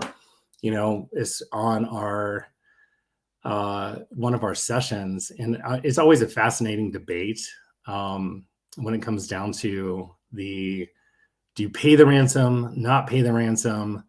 And I always like to hear like a definitive yes or no. And I'll go around to all of our panelists on this question too. The pay it or don't pay it, and why? I knew you were gonna. As soon as you said it's up for debate, I was like, oh, yeah. Well, I have a personal opinion, so this is not a where are we? A SANS opinion officially, right? Nor is it a BlackBerry. This is a Ryan position. Never, ever pay it. In a perfect world, never pay it. Why? Because it'll go away. I mean, it's only here because people pay it, right? If people will never ever pay the ransom, then it will just go away. Well, they'll just turn to something else to make money. But that's not really theoretical though. And the reason it's not theoretical is because many organizations may just completely vaporize if they don't pay the ransom, right? Or they'll feel as if they'll vaporize. The big thing that I try to get across to people is that there's this stigma that if you pay the money, you're going to be able to recover and that you're going to recover quickly. And that is no, I mean, that is not guaranteed at all. So you may pay money to have your data not released, right? And then the data may be sold anyway. So I guess I should pause for a second and talk about the multi-levels of extortion. The primary extortion being that your devices and your data are locked down and you can't use them, right? Or you can't retrieve your data back. The other one these days being the second level of extortion is your data. Many times they will access and then exfiltrate or steal your network data, or not your network data, all your data. And when doing that, there's the idea that if you pay, that data will then be secure. It will be deleted or removed or whatever. You have zero guarantee that that's actually going to happen. And we have definitive proof, empirical evidence that many times organizations have paid the ransom. Like here's the Bitcoin. And then yet their data was still sold or auctioned on the dark web, on the dark net. Revil was really big on that. Revil is one of the ransomware groups that was around and a big name for a while. And they were caught doing that multiple times. So did Conti. They were known to do that. Probably a number of other ones I'm just forgetting to mention right now. When it comes down to the question, I believe it should be a utilitarian decision. If you are a healthcare organization, right? What are you specifically? Oh, we're a hospital. Okay. Like, what size hospital? What wings are involved? It hit the NICU and this and that. And I'm like, oh, that's not good. And so for me, it really comes down to what's the better choice for the most amount of people. The money that we pay those ransoms, it goes into funding a lot of things that many people may not really realize. And that money gets funneled through a lot of organizations that do really bad, horrible things, not just extorting people and shutting down networks. So yeah, I'll digress there and let other folks chime in. My big thing is if you can get away with not paying it, don't. And if you do pay it, just know that just like in the Colonial Pipeline attack, when they paid the ransom and they received the decryptor, it was ridiculously slow. It was so slow, in fact, that they had to build their own decryptor and use the private key that they actually bought. You're paying for the key for the most part, and a lot of systems will be basically ruined anyway. I'll go with ruined, if you will. So yeah, what do you other folks think? I'm going to agree with you for the most part. I think, even if you take the data release out of the mix, numbers I've seen are your costs are comparable whether you pay or not. And that's not including paying, right? So your cost to recover from backup in time and people, money, is roughly equivalent to the time it's going to take you and the money it's going to take you to do the decryption. That's separate from paying. And like you said, Ryan, the data's out there, it's gone. There's no guarantees. So if it's going to take you the same amount of time, same cost, why would you pay? Having said that, it is always a business decision. We can just sit here and tilt at windmills and tell people they shouldn't be paying. But it's always a business decision. We've worked with an airline. Their number is, I think, $20 million an hour that they're down. With that math, it has to be a pretty big ransom for them not to pay, right? Yeah, I think the perspective that I'll bring to this is pay or not pay is immaterial to having a plan. Making a decision before it happens, I think, is absolutely key. So right now I am working on some of our incident response, and part of that is working with my legal counsel, writing down, do you know, everybody in this audience, type of 1, if you know the email and phone number of your local FBI agent. Do you know that? Write down right now, put a 2 if you know the phone number of your cyber insurance specific to ransomware. Do you know if your ransomware is covered in cyber insurance or K&R? You need to know these things before it happens and make an organizational decision. We recently, so we at Echo, we were about to hire a 3PL, so a third-party logistics company. 2 weeks before we were going to transfer over to them, and I'll leave them nameless, they were down for 7 weeks. Now, they didn't say if it was ransomware or not. It was ransomware. 7 weeks they were down, so which tells me they didn't have a plan. Now, interestingly, is it eRisk Hub or somebody put out a great white paper that said organizations after ransomware or after, like, take Uber, oh, they're going to put all this money in, they're going to do all this work, and they're going to increase in their maturity, right? Well, the data shows that an organization pre-ransomware and an organization 6 months after ransomware are equal in maturity, because Rob mentioned it earlier. Culture is what keeps you, but culture is what makes you mature. And so I don't care if you pay or not. I'm just saying, don't make that decision when the house is on fire. It's not going to work, right? So have a plan before you're above the fold, before you're in the news. And that's the only advice that I could give you. And I'd just add, make sure that your FBI, local FBI agent knows who you are when you call them. Do you know that you can have your FBI agent attend your tabletops? Do you know that CISA will run a tabletop for you? There's a lot of resources out there. My insurance broker, we just signed our new cyber insurance policy. By the way, my background is actually in cyber insurance, working in Lloyd's of London for the energy sector. So I have a deep background in cyber insurance, different thing. But my new broker, we just switched, they give us resources for maturity, for insurance. They don't want to pay, so they train you. These are resources that are free. And who's taking advantage of them? And do you know, Stephen, do you know the name of write it down. And by the way, don't have your incident response plan offline, please, print it out. Like, that should be your doorstop, because if you're a ransomware, you're not going to get it, right? Too late. So I want to jump in here and say I run some of those tabletops. You know, at BlackBerry. We have a strategic services group. That's one of their primary gig. But whenever someone wants a very detailed, lower level, hands-on style, even maybe sometimes implanting data into their network to go find or whatever, they throw me in there because why not? And every single time I've always asked, who's your local field office agent? How many times have you communicated with them? How many in-person meetings have you had with them? Can we have them here? Many times they're like, what are you talking? The FBI? Why would we ever? And it's just, it honestly seems like healthcare, hospital organizations have been some of the ones where the FBI folks have been there. And it's awesome. I love it. And many times I'll stop running my mouth, surprising, right? And I'll look over and just be like, they'll start communicating with, and they'll start, running how they would liaise. And I'm like, go, you keep going. Like, keep going. It's so important.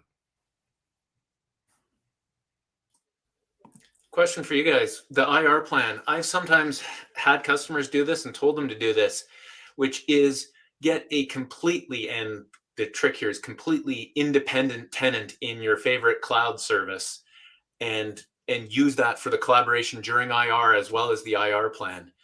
Do you guys agree with that approach as long as it's completely separate? How much do you trust your DevSecOps guy? Yeah, I think if you can simulate in real time, sure, absolutely. I know from a maturity perspective, that would be well above and beyond, our capability. But I think that the intent is good there. Are you referencing during the tabletop, or are you referencing during an actual IR as in abstracting all your things over there? Like during an IR, have an Office 365 tenant that's standalone that you can use to collaborate, store docs, all of that stuff. I like having that anyway. I am a huge proponent of having all of your security tools abstracted as far away from the general environment as possible. Yeah. So whatever you're using for, as a SIM, if you're SIM, sure, you have to send logs to it, right? But even still, whatever you're using for your communications and ticketing, if it's an open source one like RTIR or something like that, or if it's you're using something more like SOAR based, a swim laning kind of something or other, or Palos, whatever it is, like have it way over there, because the last thing you want during an incident is for the threat actors to be like, hey, look what I found. That's all bad. So yeah, I like that idea. We actually, well, I guess it's a little bit different for a consulting group because that's what we do every case. Technically, we actually have a multitude of tenants themselves, not just like EC2 instances or whatnot that we spin up, per case, but we literally be like, that one exists just for that data, and then it doesn't exist anymore. It's gone, that type of thing. Of course, you save all the data. I love it. But again, I saw why Jason was hesitant to be like, because it's quite, if you have a team that can do that, then you're already on the right path. They're going to be using some type of automated, they're going to be using Terraform with Salt and all kinds of fun stuff to like spin up this awesome, cool stuff. A lot of folks probably aren't going to be that mature though. So let's talk about Terraform. So we just did infrastructure as code. It was a major initiative that took us a year long, but Terraform, like click a button and you're re-imaged and you're up. Now we haven't stress tested that in the tabletop. We just finished it, but yeah, look at infrastructure as code. You don't want to be in AWS clicking the toggles, you don't have to do that. And by the way, human error, you're going to get that wrong. I self-promotion here, but I'm writing a book, and the idea is we've all heard of tech debt. We all know that concept, right? What about the concept of risk debt?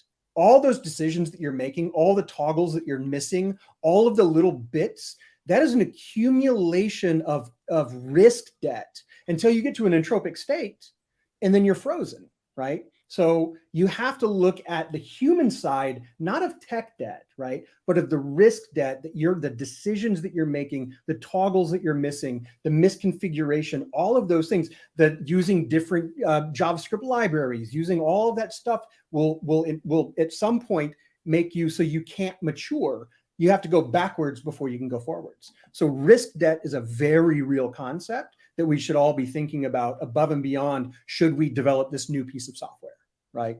And so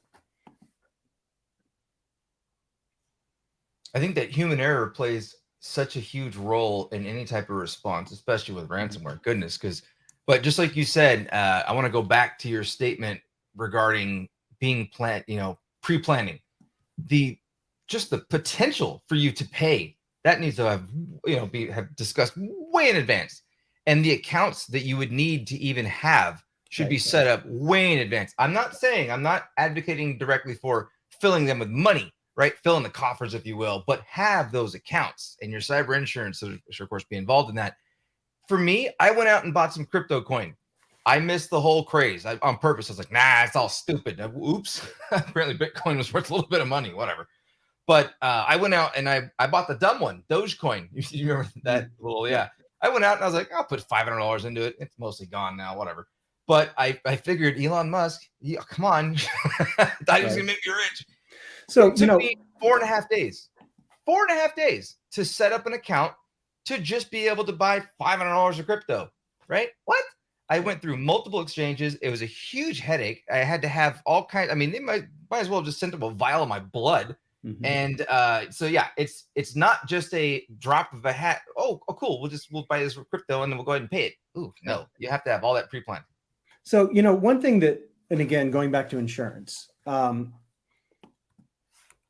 if your insurance policy is not built in to your incident response, how many people have read it's over there, the very thick O&M? Now, your policy is like 2 pages long, right? It's like how much you get and all that. But the big book, the one that's 200 pages or whatever it is, who's read that?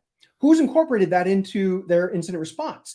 Do you know, answer your question right now, do you know the stack order of who to contact before you pay something? What forensics firm? Can you use your own forensics firm, or do you have to use a forensics firm that is guided by your broker? And if you don't use theirs, or if you pay before you contact them, incident response, ransomware, whatever, your policy, it's null and void. You have to follow the procedures. Speaking of policy, right, to Rob's point, but that's a fat policy that you have to read, and you have to get in, you have to incorporate that, because if you don't know the triggers, if you don't know the contact information, if you don't know what you can do and when, your policy, your cyber insurance, your main form, your only form of transferring risk, it's gone. And don't forget the lawyers in that conversation. I've had this is not legal advice. Your lawyer will give you legal advice, but there are many who advocate very, very strongly against paying for legal reasons. Forget everything else. So they've also got to be in that communication. Yeah, that's a good point. You need to have that on, whether it's retainer or just have the phone number of the firm to call. It's critically important. So I'm an IR guy. That's what I do. I'm right. I cannot count, sadly, very sadly, how many clients I've lost, right? Because the client, and we ask them, did you contact your site? Oh, yeah. Or they'll just be like, yeah, we'll do it. And I'm like, well, maybe do it now. Like, hang up with me now and go call. I've lost clients, and sometimes we've been like a week into the freaking case, and they're like, oh, we've been told you literally have to get out completely now. I'm like, wonderful.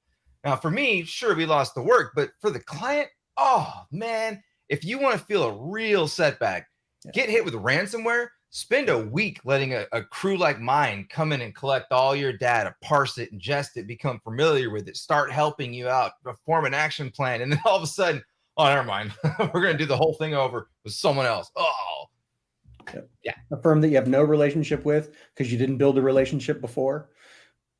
I know my insurance broker's name. I have her phone number in my phone. And I've just had meet and greets with her, hey, let's just get on the phone and chat. She knows my name. I can't tell you how important that is.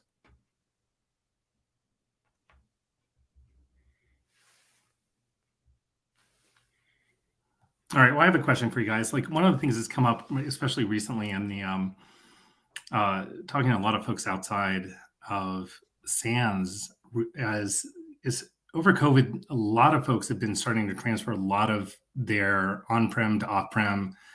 What are you guys seeing in a lot of organizations? Like, how much of this is actually going on from a defense mechanism, like from what they're actually defending is, what is the actual mix, from, what organization is defending on-prem versus off-prem? Is it more off-prem? Is it on-prem? What is the mix? Is healthcare going to be one of those unique industries that is going to be, always have on-prem that they're going to have to worry about? Are a lot of organizations going to be, most of their critical assets going to be off-prem in the cloud? How's that going to change the face of security? I mean, just like, kind of an open discussion here about it. I'll start with, I think there's a lot of la going on with data being in other locations. I think many of the organizations I'm working with still have that on-prem mentality. Sure, you've got an EDR or something on your endpoints, but in terms of knowing where data is, controlling it, managing it, I think there's an awful lot of blind spots, and we're still running the organizations like everyone's still in the office, which they aren't. Yes, clients coming in for us, we see quite a bit of organizations who are pushing towards the cloud, and what we're seeing is that they're doing so immaturely, I guess might be a word there. They don't really know what they're doing, essentially, is they're being sold on these ideas and concepts of, hey, you can have this platform and this platform, and then you can go do cool stuff. What they're not doing is they're not recognizing the new security ramifications associated with that. And for digital forensics, it's all about visibility, all about visibility. For me, in terms of forensics, it's visibility number one, and then time. Having a proper timestamp is simple as that. When did something actually occur? That's so important. We see them going serverless a lot these days.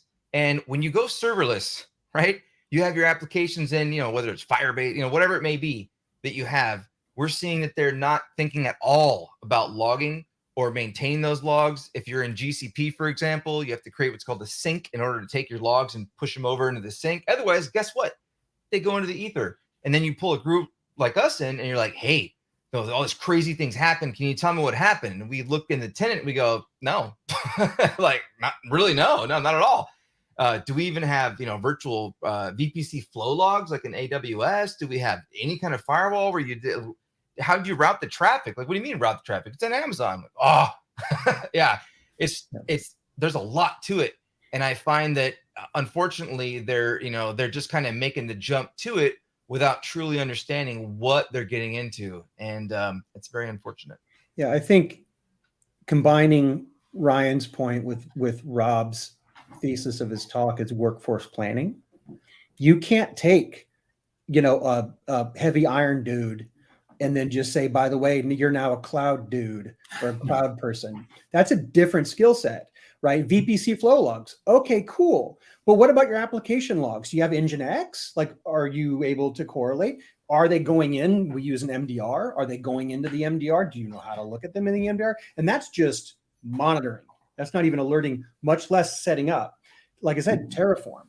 So I can speak to the energy sector. So one of my main clients for a long time, hopefully they don't mind me saying this, is Southern Company, one of the largest energy companies in the United States.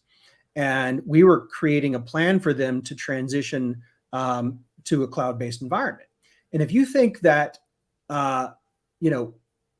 the energy sector and, gas and electric to grandma is complicated, what about, health of grandma in the hospital and transitioning them to the cloud? The care that we took, that was a 5+ year plan to transition substation stuff into the cloud, much less a healthcare network. And so that is a slow, meticulous, I call it landing a monolith. It's heavy. And once it's down, it ain't moving. So you've got to do it right. And it's got to have the skill set, and you have to have a plan. And that strategy, by the way, can take 6-8 months to a year just in consulting fees, much less internal planning and budgeting. That's a brand new 5-year plan. That's also one of the reasons why, if you think about it, like, the top 3 providers, AWS, GCP, and Azure, are looking at providing those services. I mean, Mandiant's getting acquired by Google. I mean, it's like, hey, you don't need to hire these people. We'll provide your incident response services for you. It's almost kind of brilliant. You know, a lot of the startups that you're seeing now that, you know, I'm talking to friends who are, you know, in stealth mode, they're looking at sidecar applications to the Google, you know, things in Google Cloud, Azure, and saying, hey, if, you know, we're not going to be sticking inside the actual, you know, servers themselves. We're going to sidecar app on top of it to do the monitoring that we're trying to do. But they're getting out of services altogether because they said, you know, the services are going to be, you know, trying to be, you know, clobbered up and gobbled up by the top three. It's kind of interesting. That's what I'm trying to, like, you know, look at the implications long term is like, if you're a company out there says, well, like Exchange is now on-prem or off-prem now trying to be handled by Microsoft. They said, we'll also handle your instant response. And that's where I'm like, well, wait a minute. That's interesting because before they just saw the stuff fly by and they would just stare at it. Now they'd be saying, well, we could do something about that now. You know, that's an interesting change in philosophy from a service provider perspective. It's like we can manage your assets. We could also manage your service. And it's, you know, that hasn't fully come into fruition yet, but from a, what is going on there? And GCP is sitting there saying, hey, we're the third provider, but, you know, we could provide better services than the other two. So this is why they're, you know, why they're trying to make some of these plays. It's an interesting debate that you're starting to get into from the security space. Like, what is it really going to look like in the next 5 years? You folks remember when Zscaler was the big boy in town doing the cloud-based security, right? The security stack, I call it the security stack in the sky. And if folks aren't familiar, the idea there being, as opposed to using your on-premises security appliances, even with a firewall and things of that nature, the Zscaler service, your users would have an agent on their machines and it would redirect all of their traffic essentially out of whatever point of presence they had to the Zscaler system. And then from there, they would have their own firewalls implemented. They would have their own yada yadas implemented. That model, and that was just the first company that really started pushing it hard, at least that I saw. That model is just, it was so enticing to the big three. They're like, oh, well, we'll just do that, right? They're already coming to us. And I also want to go back to Jason's comment about pushing the devices and not having your general policies implemented on them, as simple as having like your agents on them, as simple as having like a whatever policy you have. If you spin up a device of X, Y, or Z nature, it needs the following, as in like antivirus, right? The organization's antivirus, the organization's EDR agent. You know, I've worked with clients who are like, oh, yeah, we got hit in our whatever, right? Amazon, whatever it might be.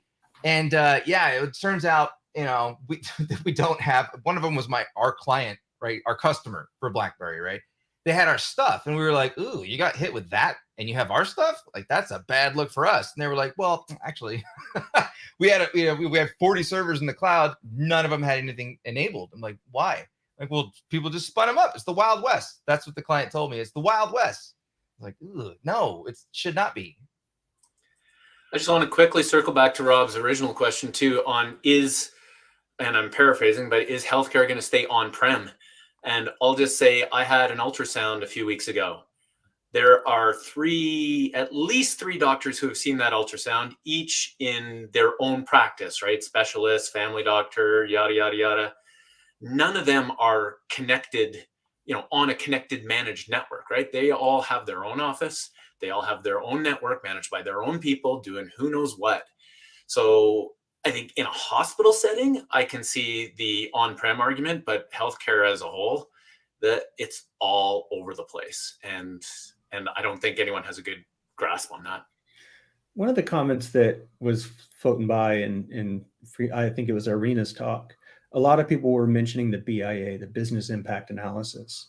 2 months ago, maybe, Atlassian went down and Atlassian lost a lot of data, right? Which led my CTO to ask me, what happens if Atlassian goes down for us? So I was like, I don't know. So I started asking around, what happens if Atlassian goes down? Well, that's Confluence and that's Jira. Well, this group could last 4 days and then they could muddle through. But our development team, and we're a startup, right? So we're a C-series startup.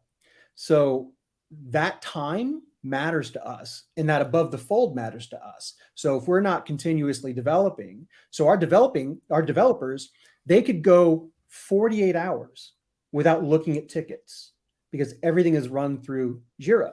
Now, what about our Salesforce folks? What about our Shopify folks, right? We sell hundreds of thousands of devices through Shopify. What happens if that goes down? And so asking the questions not about your production environment in the healthcare space, the hospital network, but what about that other ring that enables that production environment to live and breathe? And those are interesting conversations because we're so focused on, keeping the lights on and the energy going to the defibrillator, and please do that.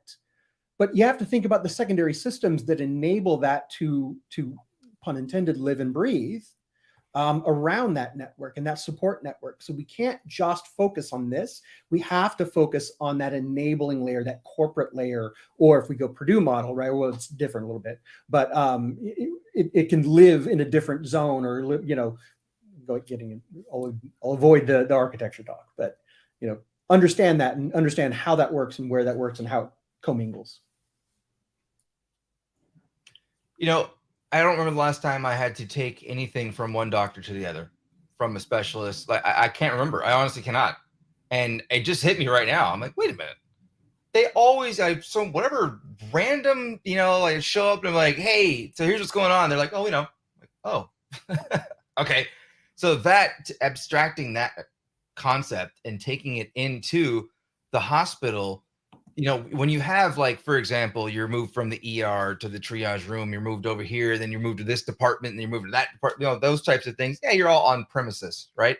But I'm also seeing a lot more specialty centers really that are trying to ensure that they are more secure in what they're doing. Like there's a group called One Medical, if folks are familiar with them, and they specialize in on-premises care. So they'll go into groups like larger folks who want to do this, right? Who literally set up a doctor's office, if you will, on the campus, Google, Facebook, those kinds of groups.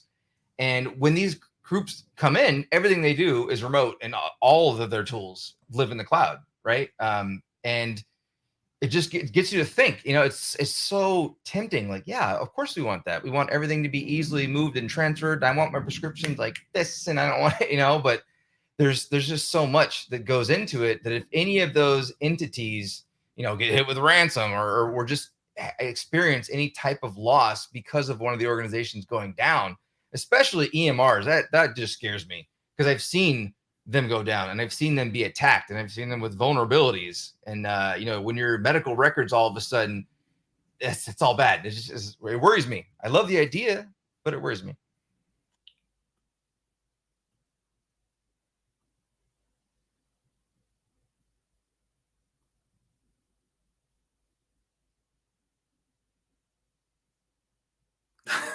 All right, next question then. I'm gonna go throw it to you. So I've been picking on Ryan all along here. All right, Steven. So, like I did the cloud, going on-prem, off-prem.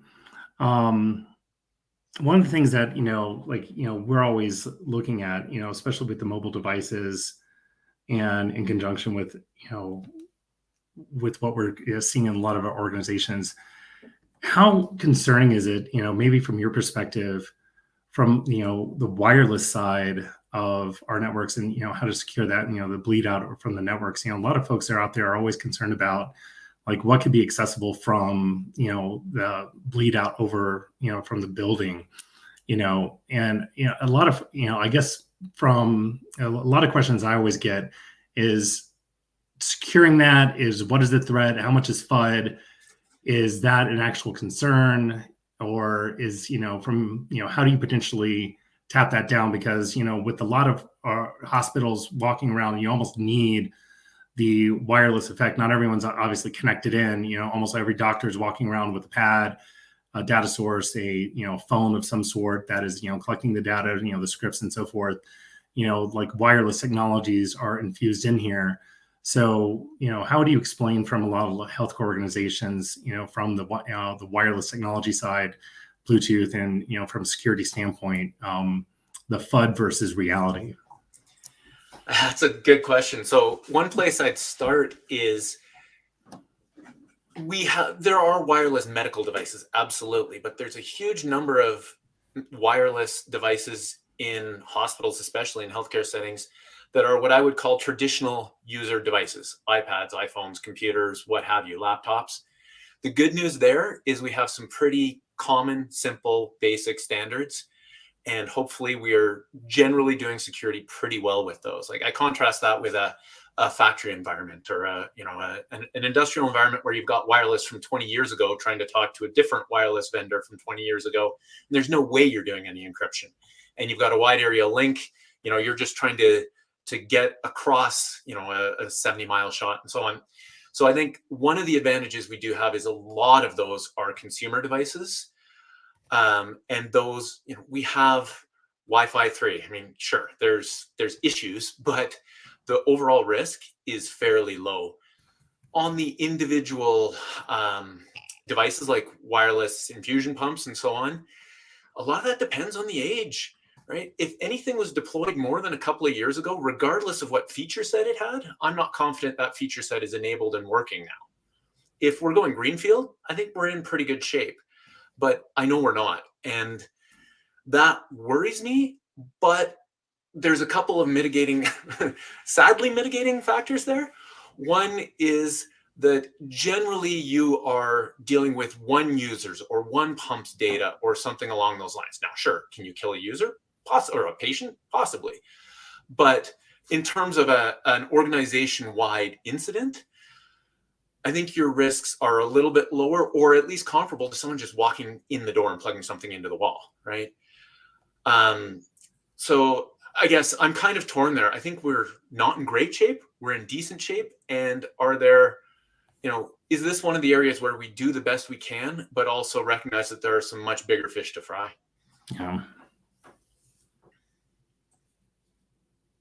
When was the last time that you looked yourself up? By yourself, I mean your organization, up on Shodan? Ryan mentioned it earlier. Seriously, years ago, I was doing a consulting gig for, again, an energy company, and we did that. And guess what we found? And guess what was top of our report? When was the last time you looked at Shodan? And then there's another situation. It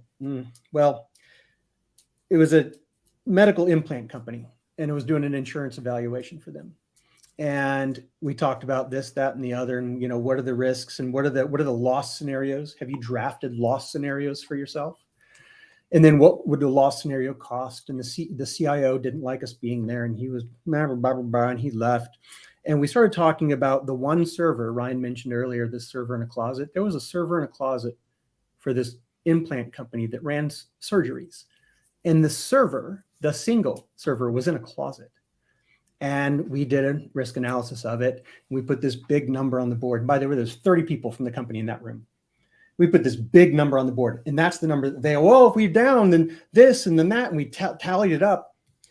CIO walked in the room and his mood changed. He said, "What's that number on that board?" And his people said, "Well, if that server goes down, that's the number that we have to pay."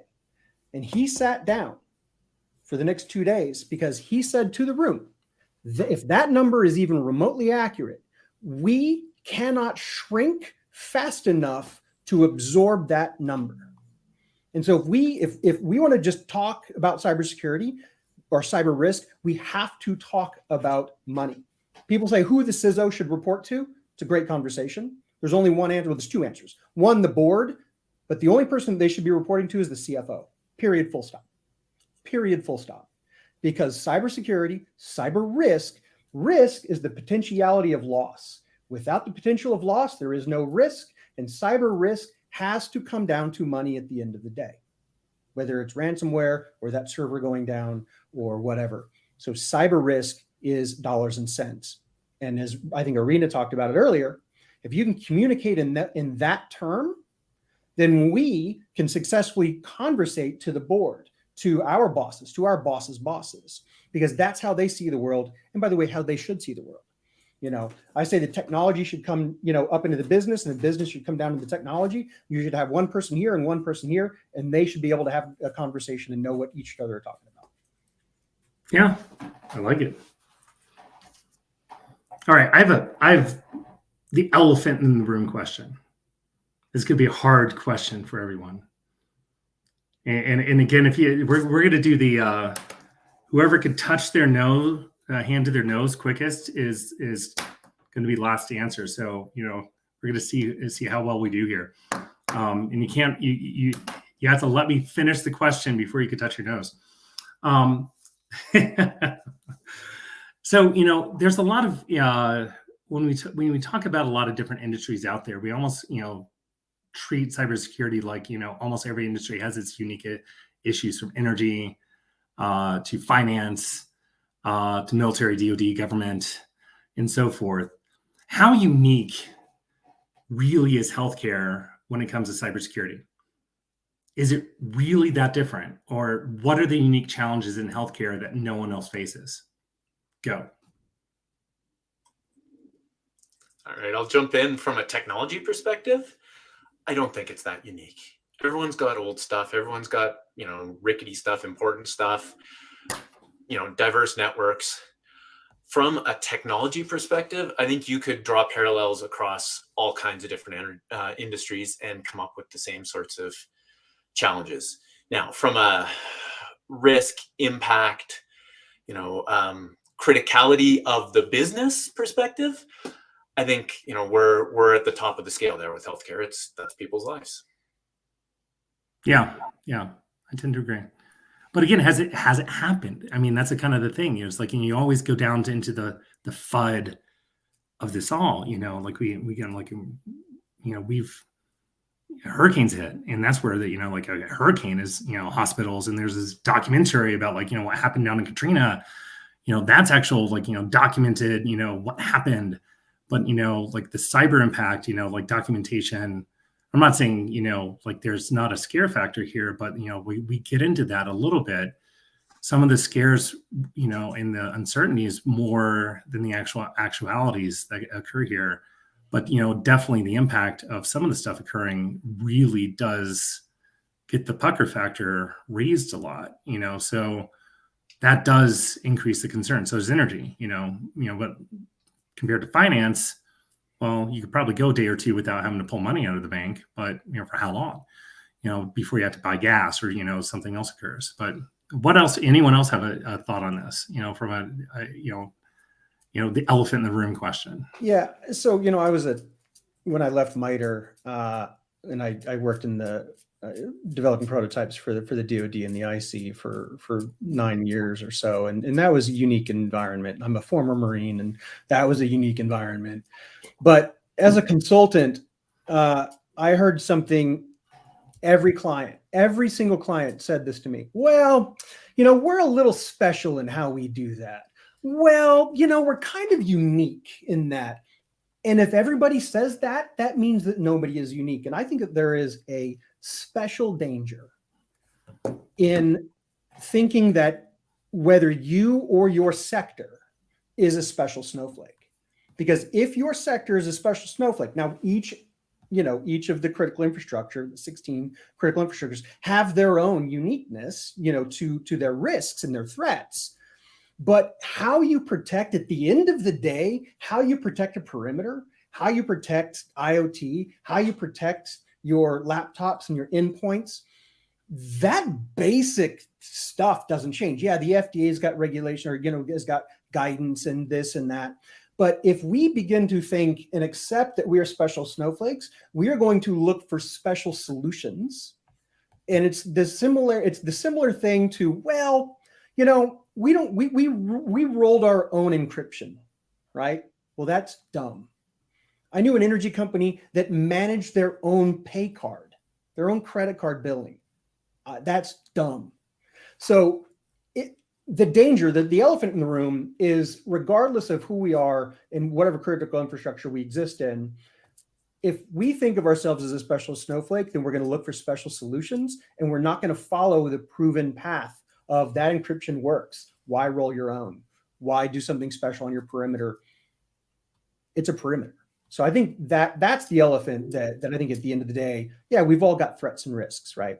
But the way that we architect is largely the same across any sector. Do you think a lot of vendors don't follow that advice? I think a lot of vendors try to say that they are unique and special, that they have a, magical tool that you can plug in and be in the cloud tomorrow. I think every vendor that you bring on, we did an analysis at one company, and we did an analysis of all of the security tools that they had. And given the feature list of each tool, what is the redundancy that they had? So how many different pieces did the same thing? And then if you have 100%, you use the 100% of Palo Alto, right? Of that, you're fully utilizing that expense. But what we found is that people are using 4 features of 30 across 50 different appliances. And so once you talk about, hey, we're special, that just means somebody in your organization doesn't know how to run it, doesn't know how to use it, doesn't know how to install it and fully, make it efficient and effective. And so you end up getting 5 different tools to do 5 different things that one tool can do 4 of. I worked for a company called, I can say it's on LinkedIn, right? Called Bechtel for 7 years. I know Bechtel. Engineering, procurement, and construction, one of the largest companies in the world, one of the largest in the United States. Nuclear reactors, we had mega projects, billions or tens of billions of dollar projects. We thought we were special. And, we're protecting nuclear facilities. We're special. The more we focused on how special we were, the more we lost sight of what every single freaking organization loses sight of, and we called it Security 101. The basics, and so few organizations have it, and they rush out to buy. Like Jason, I love how you stated yours, by the way. I was sitting here going, yeah. That everyone rushes out to buy the best product, the coolest thing, the newest. It's like, that's awesome. Do you have what's your password policy? Oh, 8+1. Cool story. I got befuddled. Do you even use MFA like everywhere? Oh, we have like an MFA solution. Okay. Well, hold on. Do you offer mobile phones? Yeah. Do you have an MDM on those phones? No. Okay. Cool story. Right. So just all these really basic things that people are not implementing. And I had to kind of draw back to that because it was such a great statement. The more special you think you are, you lose sight of, hold on, we all need the same foundations and building blocks. And quite honestly, I have to give it to the healthcare industry. I have never worked with an industry. Well, the nuclear was pretty okay. Nuclear is probably one higher above that. But I've never worked with an industry outside of literally nuclear facilities who already had pre-established emergency response processes that were phenomenal. When I run my tabletops, I'm like, oh, you have that? Oh, okay. Just the simple, your computers go down, at the nursing stations. And then the NICU goes, I like talking about the NICU because it's just such an important thing to me. Kids born healthy. And it's just like, yeah, we have pad and pen, and we have this, and we have that, and we have this, and we have that. And then what about the RXs? Oh, we have these. Their procedures are like, it's going back, talking about something this thick. And so I think that's actually a major positive. And as long as we, the royal we, I'm not part of you, but I am now, right? I'm part of the overall team. As long as we evolve those procedures with the technology, then great. My last tabletop, I said, hey, your EDR program goes, or hold on, your electronic medical EMR, goes down. What are you going to do? And they're like, actually, so what we have, and they explained they had these crash carts that actually pull from the database every like 2 hours or something like that. And until they have an offline database, and that you are on different power circuits. And I'm like, what? Are you serious? I would love that, to hear that more organizations had that kind of thing. But I think that using that mentality of we're special in that regard is awesome because duh. Because duh. Just a quick point to follow that up and round it out. In 2015, when the Ukraine power grid was attacked, lots went into that. Ultimately, they ran manually for about 6 months after that. Full manual operations for 6 months.